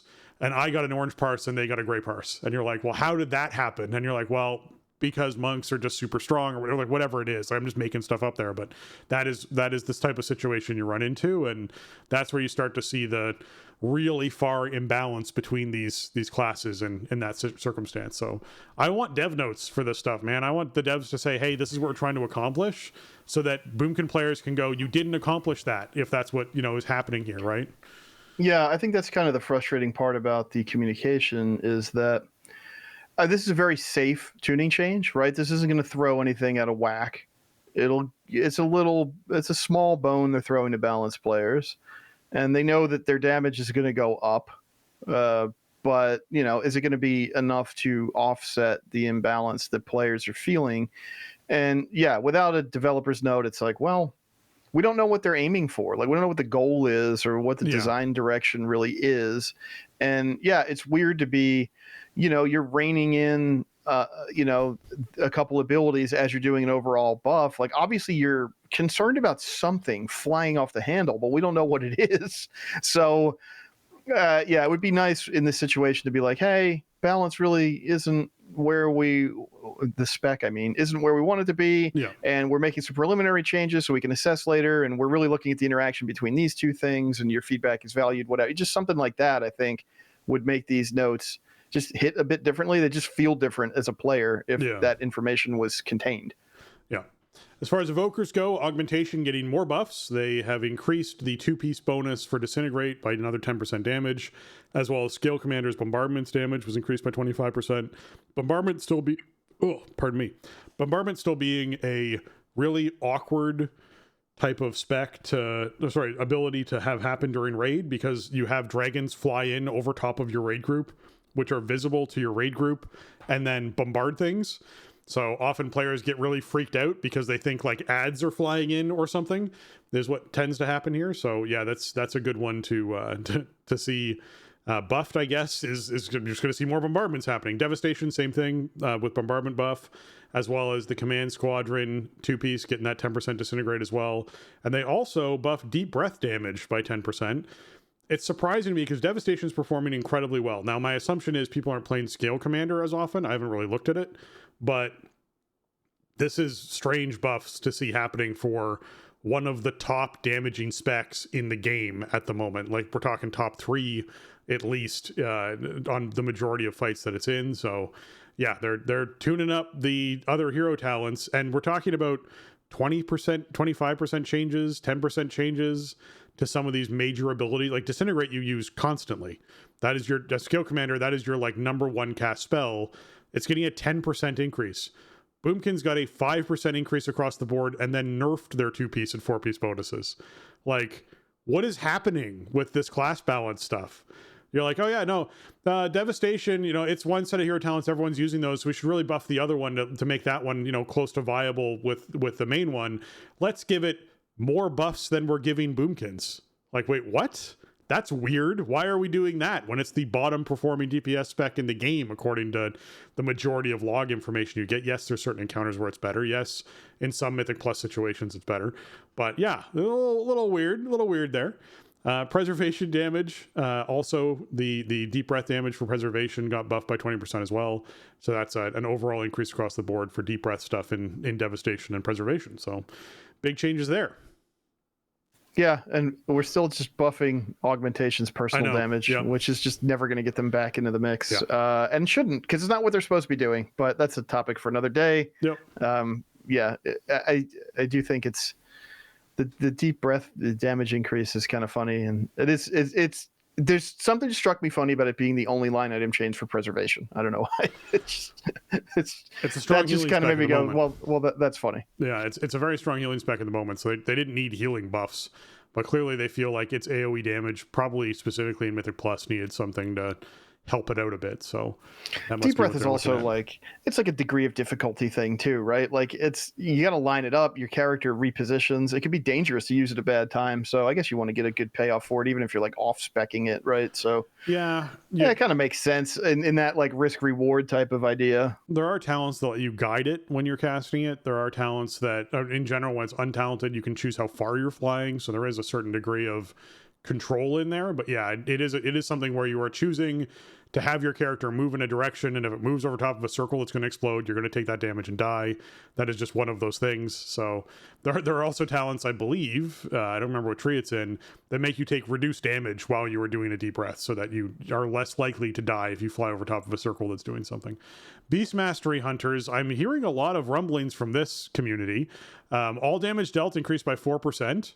Death Blow updated, so now Kill Command's chance to grant Death Blow to Beast Mastery Hunters was increased to 20% from 10%. Dark Ranger is getting some buffs across the board. The Bell Tolls was buffed by 4% damage. Phantom Pain got a 15% damage buff, and Bleak Powder damage got increased by 25%. So Beast Mastery Hunter is getting larger buffs than Boomkins. I'm just putting that out there. One of those things across the board. They the death blow damage is actually a really interesting thing, because Kill Command's chance to death blow on Beast Mastery Hunter's sort of proc chance went from 10% to 20%. The biggest thing I'm complaining about with Boomkins is you gave us a 4-set bonus that doesn't get stacks because it's got such a low chance to proc. I would love to see something like that happen with that Boomkin set as well, so it actually feels powerful. And that might be where they're like kind of nervous about how they buff it, because they gave Boomkins a 4-set bonus where when you actually use your Fury of Elune and you have 6 stacks, which is the maximum amount of stacks you can get, you gain 24% increased spell damage, which is wild as far as the amount of damage you get. But your chance to actually get stacks is so low because they don't want people to have 6 stacks all the time, because nothing's balanced around them having 6 stacks all the time, that often when you use Fury of Elune, you have no stacks, which means you get no benefit to your 4-piece. You only get benefit when you happen to proc stacks. That's weird, because it's like, what's the point of even wearing the 4-piece if it doesn't proc, right? So and for me, I think I average 1 stack is what I'm averaging right now when I'm casting my Fury of Elunes. Like that's low. That means I'm between 0 and 2 is kind of where like I tend to be. And occasionally I have 6. And you know what normally happens when I have 6 stacks?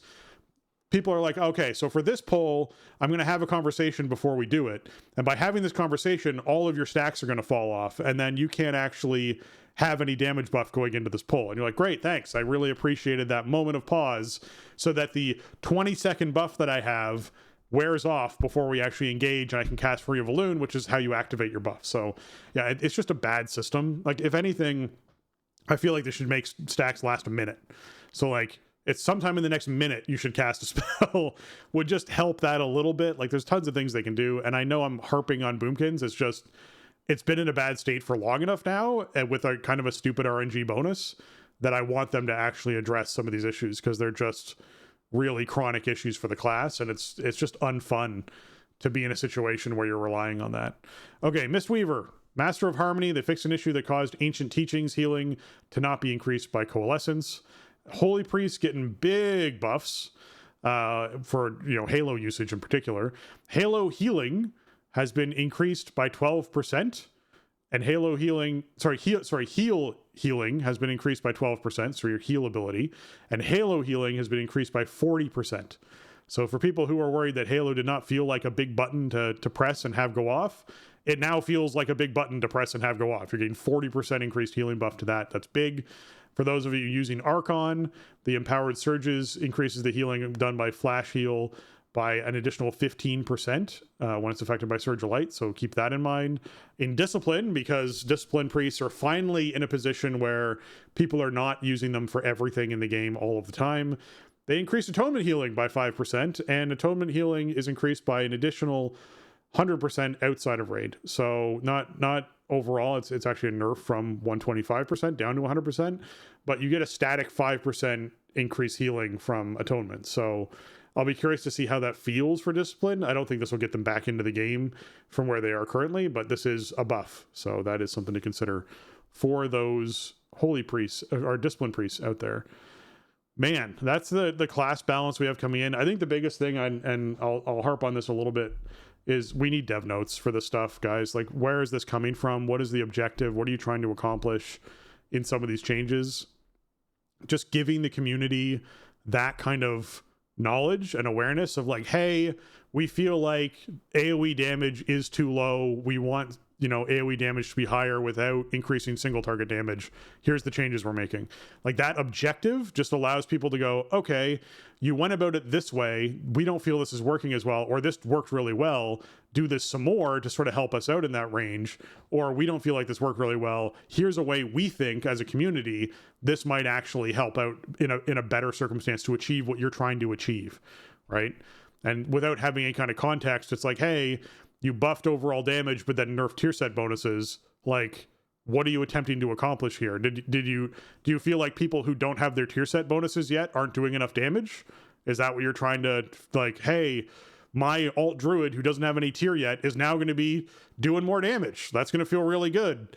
But I start getting tier set bonuses and those are now weaker than they were previously. So, my druid who has all of his tier stuff is only getting a very minor buff as a result of that based off the gear he's wearing. It's a weird circumstance. Give me context. I want context. Give me dev notes.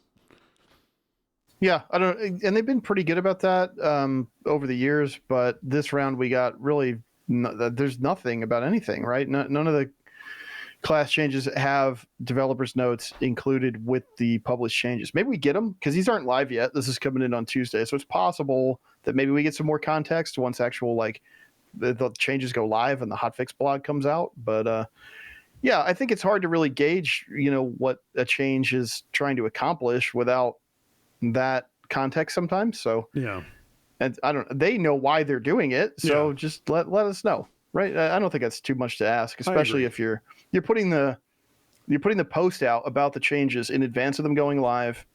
You have the opportunity to just take that communication one more step. Yeah.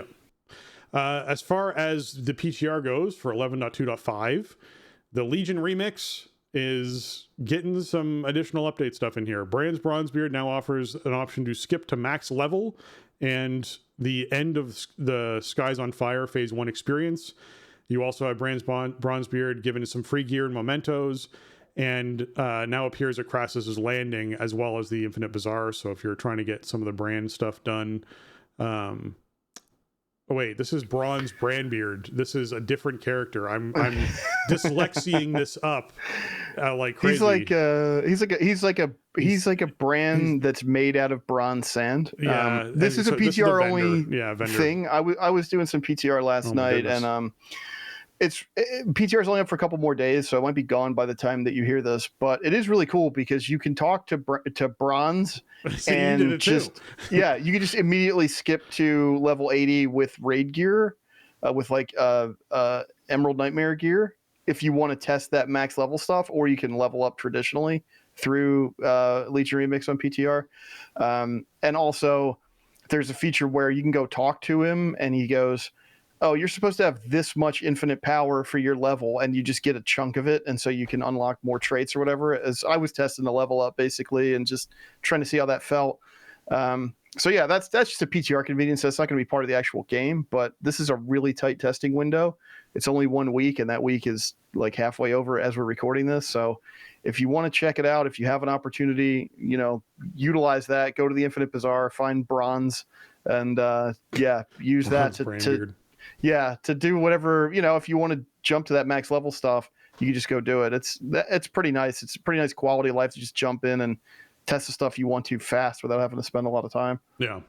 As far as experience goes, they added 2 perfected Epoch mementos, which are 10% warband experience increase to the introductory rewards. They also added 2 perfected Epoch mementos for the first character in your warband to reach level 40 and 80 respectively. And the rate at which the resonant Epoch mementos, which are 1% warband experience gained from infinite research quests, is increased. So you're going to be able to see those more often. At level 70, players now gain Moritari's Infinite Wisdom, increasing experience gains by 250% permanently for that character. and the increased experience gained from raid bosses and infinite research raiding quests. So they increase the amount of experience you gain from that, as well as the heroic world tier now increases experience gained from kills by 500%, up from 100%. So leveling should feel much better, especially if you're cranking up the world difficulty. You should be cranking through those levels much faster in this Legion remix that we're seeing come back. Yeah, for sure. A lot of cool options. I noticed last night, like I was getting 1% mementos just from doing various quests and stuff. Some of the rapper quests and whatnot. So that's kind of cool that you just get some Warband XP as you go. I mean, obviously this is going to be a big leveling bonanza if you want to take advantage of it. But yeah, just some nice changes to smooth that along. My main concern is going to be just getting to max level on a character as fast as I can so I can start, getting the big bronze rewards and getting the collectibles I want. I'm really just in it for the collecting aspect of it. So I don't want to be below max level for any longer than I really have to be. So it sounds like, they added some nice stuff. Infinite research that's like the daily wrapper that you could bank up 6 of. And, so that's something you're going to want to do. Like I logged in last night, I had 6 of them available because I haven't played since this PTR went up. And it's like, do 6 quests. So I do 6 quests and then I get all the rewards from that, go back, turn that in, get a nice reward from that, pick up the next one. I got another do 6 quests, or I got to kill 200 mobs or whatever. And so, turning each one of those in for bigger rewards is really cool because that's a thing that you're going to want to be doing on a regular basis if you're playing Legion Remix. So some nice changes there. I mean, it shouldn't be like with your first character, it shouldn't be any kind of big arduous process to get to max level. You're supposed to be doing other stuff. Yeah. They have been increasing the amount of bronze and epic mementos that drop from raid bosses as well as other sources. So they're trying to find the right balance, especially with like heroic world tier, of what drops from bronze should look like from bosses and bronze should look like from enemies and everything like that. So we're seeing increases across the board in a lot of those different drop locations.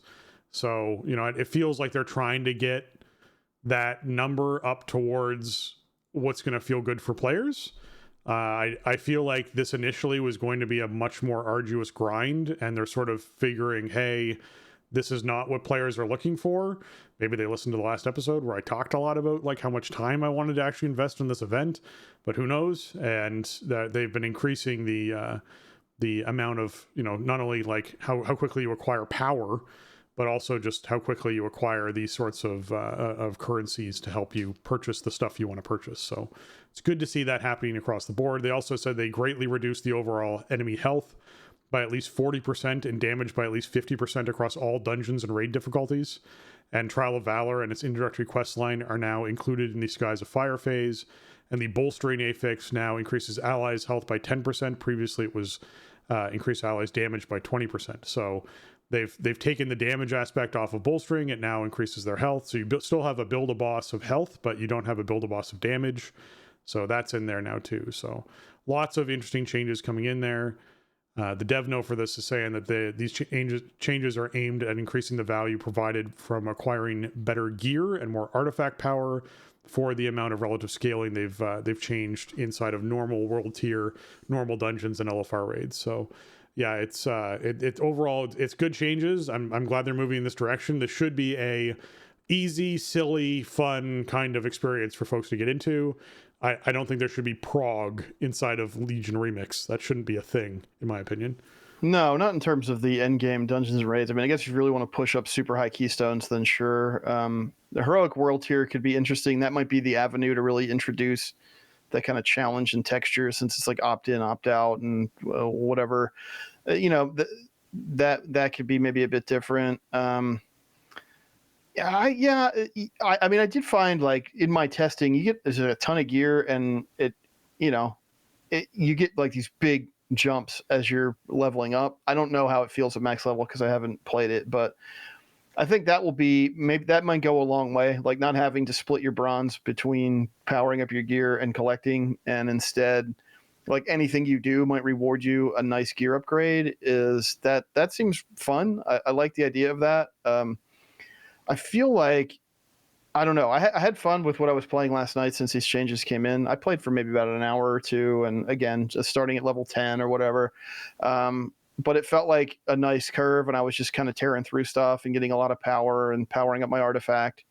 The artifact active ability I was messing with was really fun. It was sort of like this activatable. It was like a 1-minute cooldown light AoE lightning attack that would cast like lightning bolts on my targets every second over 9 seconds, and it just did an absurd amount of damage. And it was really fun coming from like the live game with Prot Warrior 4-piece and all the lightning everywhere. So I just figured I'd check that out, and I really enjoyed it. Then you can combine that with the ability you get right away that reduces the cooldown of stuff by 1,000% for 3 seconds. So you can use it quite a bit, and it just cleans up whatever you're fighting. So that was really fun.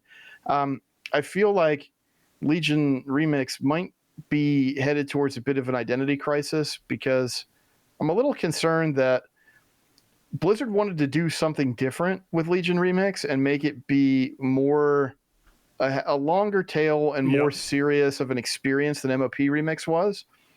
Players, on the other hand, and the most dedicated Remix players are going to be the ones in PTR and communicating on the forums and these other channels. I think after MOP Remix means one very specific thing to many of those players.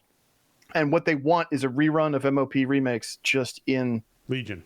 Legion. And like, I don't really want that. I thought some of the stuff that they were kind of leaning towards was interesting. I still think this mode has a lot of potential. But it is a weird tension where it's like, we had this one thing under this moniker last year, and so now anytime they do a remix, it just has to be like that. Like, I don't like that kind of expectation, because I feel like it's a great opportunity for them to experiment and do weird different stuff. But I mean, yes, nobody wants to be like reprogging old content in a remix context in a very time limited event, but I feel like there's different avenues that they could deliver something interesting or fun to, spend some time with before the next expansion. So we'll see. I mean, my thought is that they'll end up launching in this state, and then within the first week or two, they'll end up, making some more big adjustments and just streamlining stuff more and more, probably by that first like content drop. Because remember, like every other week, they're going to basically advance it by a patch. So it's not going to be everything all at once. So that, I think I'm expecting them to just tweak this significantly once it's out, which is the same thing to do with MOP Remix. But I like the overall design better of having this big artifact tree, and you have different ways to power it up, and then you can find cool items that give you bonus traits on maybe something you're not even spec'd into, and just get a ton of power. I found a couple of those last night, which was really fun. What would be cool was if it felt more like playing WoW than Remix did, where everything was based on sort of your gems, and like your character's abilities didn't even really matter what you were doing, because your gem setup was basically just doing everything. It felt really weird, and like it was fun on the way up and stuff, but I think they wanted what they want to do with Legion Remix is have more, make it feel more like actual WoW, but just this like alternate timeline of this super overpowered artifact weapon that you're channeling stuff through, which I think is a good direction. I really didn't like in MOP Remix how it didn't feel like anything my character was actually doing mattered. I was just like invoking GCDs so that other stuff would happen. Like, that's a little weird. So I don't know. I do feel like this is going to be, maybe it's going to be tough to meet player expectations with kind of the design direction they came up for this event. I think it seems to me like they were thinking, well, Remix means we could take a wacky, fun ride through some older content, and wouldn't that be fun? And what players want is, MOP Remix means I solo everything and I kill everything with one button, and I level up and just farm for 3 months, and I get every single thing from the expansion, and then give me more stuff to do, which there's probably a middle ground there. What would be cool would be if it felt fun to take the whole ride with Legion Remix and then end up with all the collectibles. Whereas in MOP Remix, I was in a spot where I desperately just needed to be done with it, but I still had time to go to get all the collectibles. that was where the real burnout set in for me, where it's like I'm starting up characters just as bronze farms. I don't care about having them on my account. I don't want to play them. I just need extra dailies. If they can avoid that math and just have it be more about like the moment to moment is fun and you get all this cool stuff, that would be the perfect balance for me, I think. Yeah, that's what we were talking about last week. That's what I want is very much an experience where, hey, by the time I've kind of gotten through the content, I have every reward I want, and there's still 2 months left. That's great. That means if I want to keep playing it because I'm enjoying it, I can. It's the same thing we ran into with, all the alternative, sort of versions of WoW they've come out with is like, hey, let us earn the rewards quickly so that if we enjoy the game mode, we'll keep playing it. But if we aren't enjoying the game mode, we aren't sticking around being like, this is a chore. Like, that shouldn't be what these limited time event game modes should be about. They should be something you hop into and keep playing because you enjoy the game mode, not because it's a chore and you're trying to earn all the rewards. That to me is how this stuff lives. All right, the other thing we want to mention here is coming in with 11.2.5, which the speculations at the moment are that we're a month away, so we'll see whether the speculations are right or not, is that the disc belt, the belt you get from doing delves, some of the abilities on that are going to have its damage and stat effects reduced by 20%. That's going to be charge bolts, critical chain, spark burst, static charge, electric current, and crystal charge. That means if you are finding a mythic tier belt or a heroic tier belt right now, do not get rid of it. You will most likely be replacing your disc belt in a month, which means those of us who are doing prog in a month, which I know I will be one of them, will need to swap his belt out. So maybe it's even something where I'm like, hey, I'm going to save my next spark so that I can craft a belt. Might be something you're looking at doing. So just keep that in mind, because Spark Burst, which is what I use most of the time, which is the haste buff, is something that I definitely want to not have nerfed, and then I have to switch my belt immediately out to be a different belt. Now, I get why they're doing it. I think it makes sense to be like, hey, you know what? We have all these belts dropping for this expansion that no one's putting on because everyone's disc belt is just so good. And we did that on purpose. We specifically wanted this disc belt to be good going into this raid tier and people to use it. But maybe we don't want people carrying this into the next chunk of content that we do, whatever that is for the .5 and then into pre-patch. So and we don't want necessarily to put players in a position where the best belt for them is to the one that you get from delves and level up, which I'll say is a pretty low bar when it comes to asking players to do something. Getting this belt is, like I said, it's like 4 delves to get your belt and upgraded and kind of the way you want it to be. So it's not super huge effort to do, but it is still something outside of like, hey, I got my vault rewards for the week and there's a belt in there. Ooh, this is something I want because it's better than the disc belt that I have. That is something I can see them sort of considering there. So just keep in mind those nerfs are coming up in, a month or a bit, and you'll want to have a belt for that time. Yeah, I think this is basically the death knell for the disc belt, because also right after this is going to be a turbo boost. So, your disc belt is locked at 701, yep. Right? And like you're going to be able to get myth track belts that are what are they going to top out at, like 730? So yeah, something like that. Yeah. So between, you figure one item level is about 1% power. So you figure, you're getting something with maybe 30% more raw power, and then these effects are getting nerfed by 20%. Yeah. Plus the disc belt doesn't have like secondaries on it, right? So yeah, it's just going to be time. I actually replaced mine kind of early on because it's between the way that the item scaling is in this patch and sort of the gear luck that I had. It was like, all right, well, I'm going to make my embellished belt at 720 and just say goodbye to this. So, really once they nerfed charge bolts into the ground after that first week, it was like, well, this thing's cool, but it's not like really make or break. I run so high haste anyway. I run more haste than is responsible. So like Spark Burst is kind of my next thing, but it's just right. You're just DRing yourself hard with it. So I was happy to move on from it on the main, but on the alts, it's a little trickier, and it's like, well, is this champ belt really? Is it work? Probably not. Well, this hero belt, maybe.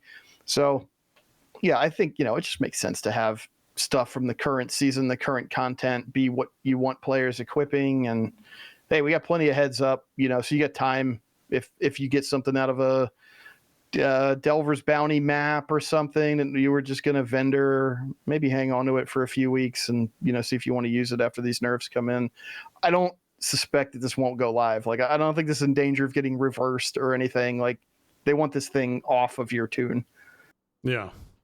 It's pretty clear that their objective is, they want this to be something that you might pick up as you're trying to gear your character, but you do replace with current content. So it is what it is. All right, last but not least on today's episode, they finally released a blog post that was the Warcraft Midnight Information Roundup. And this is just like a blog post that covers everything we have covered over the past few weeks. We've covered all of this in depth. So if you're curious about what's coming up at Midnight and what our opinions are on it, we have those in the part 1 and part 2 of Gamescom episodes that are out there, as well as, some other ones that we've chatted here and there around it. But yes, if you're looking for one blog post that encompasses it all, one blog post to rule them, this one in particular, you can find inside of our show notes. But yeah, it just encompasses all the links to all the stuff. So you'll be able to get the big information roundup all inside one post now, finally. Yeah, I don't know where this post was 2 weeks ago. Yeah, during Gamescom. It would have been nice because it's, all of these blogs are comprehensive about all the information that got released. It's all in one place. It's easy to, pick your way through to look at the blogs of the stuff that you want. The Midnight reveal was so weird, and I'm not sure how much of that was Microsoft or whatever, but, doing just the cinematic on the main stage at opening night live, and then having the gameplay features video pop up on YouTube like a little bit afterwards, but not really. It wasn't front and center during the presentation. I think a lot of people may have missed that right away. And then it was another, 2 entire days until the first panel, and then 2 more days until the panel that was really about gameplay, and a smattering of stuff here and there, interviews on Twitter or whatever at like the Xbox press desk at Gamescom, and, picking through that stuff to try to get notes, doing, community creator interviews from the show. That stuff is cool, but without the accompanying blog, it's like very hard to contextualize. I can't imagine that Microsoft was the reason why these blogs didn't come out all in one place until earlier this week. They may have been an obstacle in having like a traditional expansion reveal like we've had before. But yeah, just weird. Very weird, and I didn't like it. I hope they don't do it again. For Last Titan, you got to figure that's going to be BlizzCon next year, so that'll be the way that we are accustomed to and what we enjoy. Like, here's the entire data dump. Here's everything. Here's all the resources. Just from the moment we, basically, like, we have the opening ceremony, we have the cinematic, and then after the opening ceremony is done, right into the panel, and here's all the stuff, and then all the stuff is on the web. Yeah. I don't know why that didn't happen this time, but it was obnoxious. I mean, I spent time prepping for the show, just watching a YouTube video twice. Yeah. Taking notes, like stopping it, going back, just making sure I was getting as much context as I could. Yeah, I don't know. It was a lot of. I've seen a lot of people who were more upset with the Midnight reveal in terms of just the particulars of how it was rolled out than I am, but I certainly did not like this. And if they do it again, it would be great to see it as more of a feature. Have it be one whole thing that happens once at the show. Like last year, we had already seen all of War Within, right? War Within wasn't quite out yet when I think it was like Summer Games Fest was happening, and Xbox had a thing at Summer Games Fest, and it was like that was when we got like the launch trailer and the release date announcement and all the other kind of like last phase stuff. And that was fine because we already had all the info. We knew where we were going and what we were going to be playing and the new features. So if something like that was at Gamescom, great, cool. But having like the first look with like, here's what the new features are called, tune in several days to find out what that means. I really didn't love it, and I hope they don't end up in a position where they have to do that again. Yeah, me too. I do. The only thing I want to mention on today's episode is that we are still waiting, speaking of blog posts, for a blog post about how the abandon system works for Mythic Plus. It'd be great if this isn't just something that the community has to just continue to blindly poke around at and figure out. I know for me this week, we had a key that on the first, we were doing a 15 floodgate, and on the first pull, it didn't go quite the way we wanted. Then the second pull was a little rough. So we decided, oh, we'll just drop it to a 14 and go again. And we hadn't progressed far enough into the key to be able to do an abandon. And even if with enough time passing, we still had the, hey, are you going to get a debuff thing because you haven't progressed far enough into the key? So like, there's just weird, it was a full guild group. So like that wasn't a factor. It, you know, if those people are on my friends list, so that isn't a factor. Like there's things they could add, it feels like, of like, hey, if this is an entire guild group, there's no abandon problem. If this is a group made up of people who are entirely on your friends list, there's no abandon problem. Like there should be something that's kind of like, you know, linked in there to fix that, because we basically ended up having our tank go outside the dungeon. When we all left the dungeon, we all got the big pop-up, so a bunch of us went back in. The tank then accepted the pop-up, reset the key, went into the new dungeon.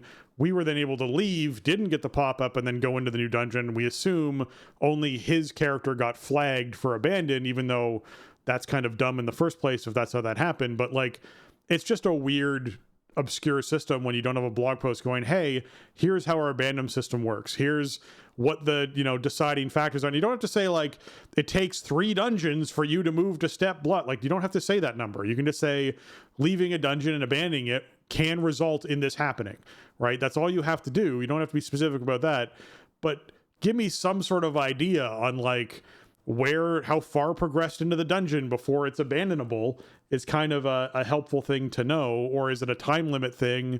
And by abandonable, I don't mean, hey, you can just leave without punishment. I mean, you can start the process to abandon the key.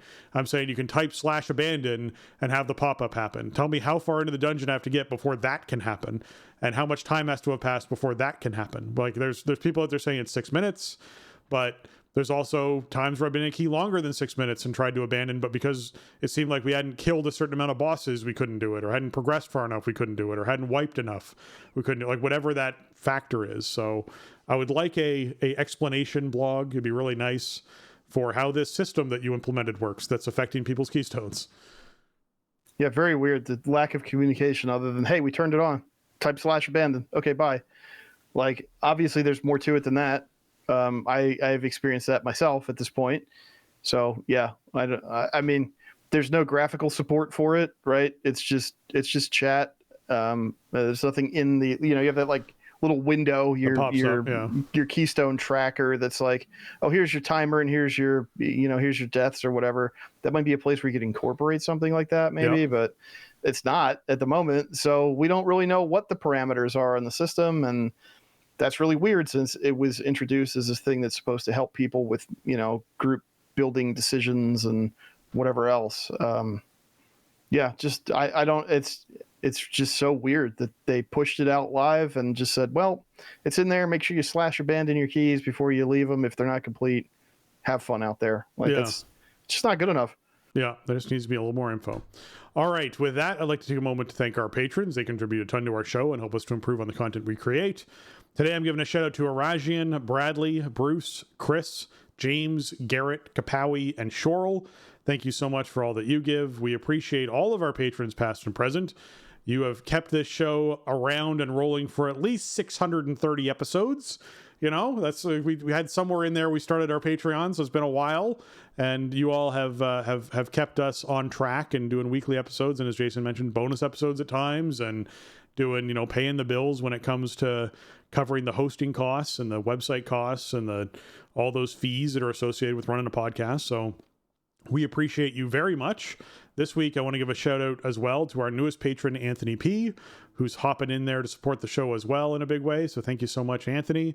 We appreciate that. Our Patreon, if you're looking to join in and support the show, is live over at patreon.com/thestartingzone.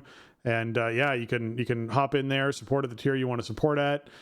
There was an entrance survey I read just recently that came in from David, where he was saying that his wife and him had been listening to the show since Shadowlands and really appreciate it and wanted to be able to give back a bit. So we appreciate you as well, and thank you for hopping in and supporting us and supporting the show. And I'm so glad that you enjoy it and listen to it. And, you know, it's a part of, as we were talking at the top, people's routines. So thank you, patrons. You mean everything to the show, so we appreciate much. Go on to patreon.com/thestartingzone if you're looking to hop in. Absolutely. Thank you, patrons, so much, past and present. It means a lot. And welcome aboard, Anthony. Thanks for supporting the show. We appreciate you. And we really, again, 700 episodes, and a lot of them have been, the vast majority of them have been since the Patreon launched, and you've helped us. I mean, part of the reason why the show sounds good is because of patrons helping us with equipment upgrades and stuff like that. All of these things are where the Patreon funds end up going to, and we appreciate it immensely. It helps us make the best show we can make. Yeah, absolutely. And if you folks have enjoyed this, consider heading on over to your iTunes, your Apple Podcasts, or your Spotify. Leave us those 5-star reviews. They really help us out, and it's always nice when we can come across them and read them. That's going to wrap up episode 700 of The Starting Zone. If you want to check out show notes for this episode or leave us a comment on the show, you can head on over to thestartingzone.com, the official website for the Starting Zone podcast. If you want to contact the show and ask a question or leave us your feedback, you can email us at thestartingzone@gmail.com or reach out to us on Twitter at thestartingzone or at Blue Sky, thestartingzone.bsky.social, or you can join our Discord server by going to thestartingzone.com/discord and hop into the Discord server over there. If folks are trying to find you, Jason, where can they find you on the interwebs? You can find me on socials over on Twitter at Shieldwald and on Blue Sky at jlucas.bsky.social. I check both sites regularly, mostly just post stuff to Blue Sky. So if you want to see what I'm up to, come check it out over there. You can find video channels at twitch.tv/Shieldwald and youtube.com/Shieldwald.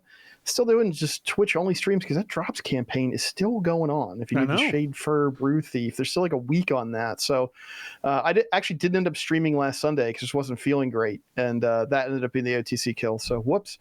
But, usually streams are Tuesday, Wednesday, Sunday, 7:30 Eastern, doing raids and Keystone stuff and whatever. And maybe after this week coming up, we'll start YouTube co-streaming. But yeah, I thought Drops was done, and it's like, oh no, it's like September 13th or something, I think. So we still have one more week if you need your pet. It was extended, and I think it actually did something weird with the campaign when they extended it, because I earned the reward again from watching people's streams. I did too, yeah. That was a fun thing that happened there. If you're trying to find me, you can find me over on Blue Sky at spencerhd.bsky.social, twitch.tv/SpencerHD, youtube.com/@SpencerHD, and at Spencer_Downey over on Twitter if you're trying to find me over there. With that, for Jason and myself, we want to say thanks for listening, and jobs done.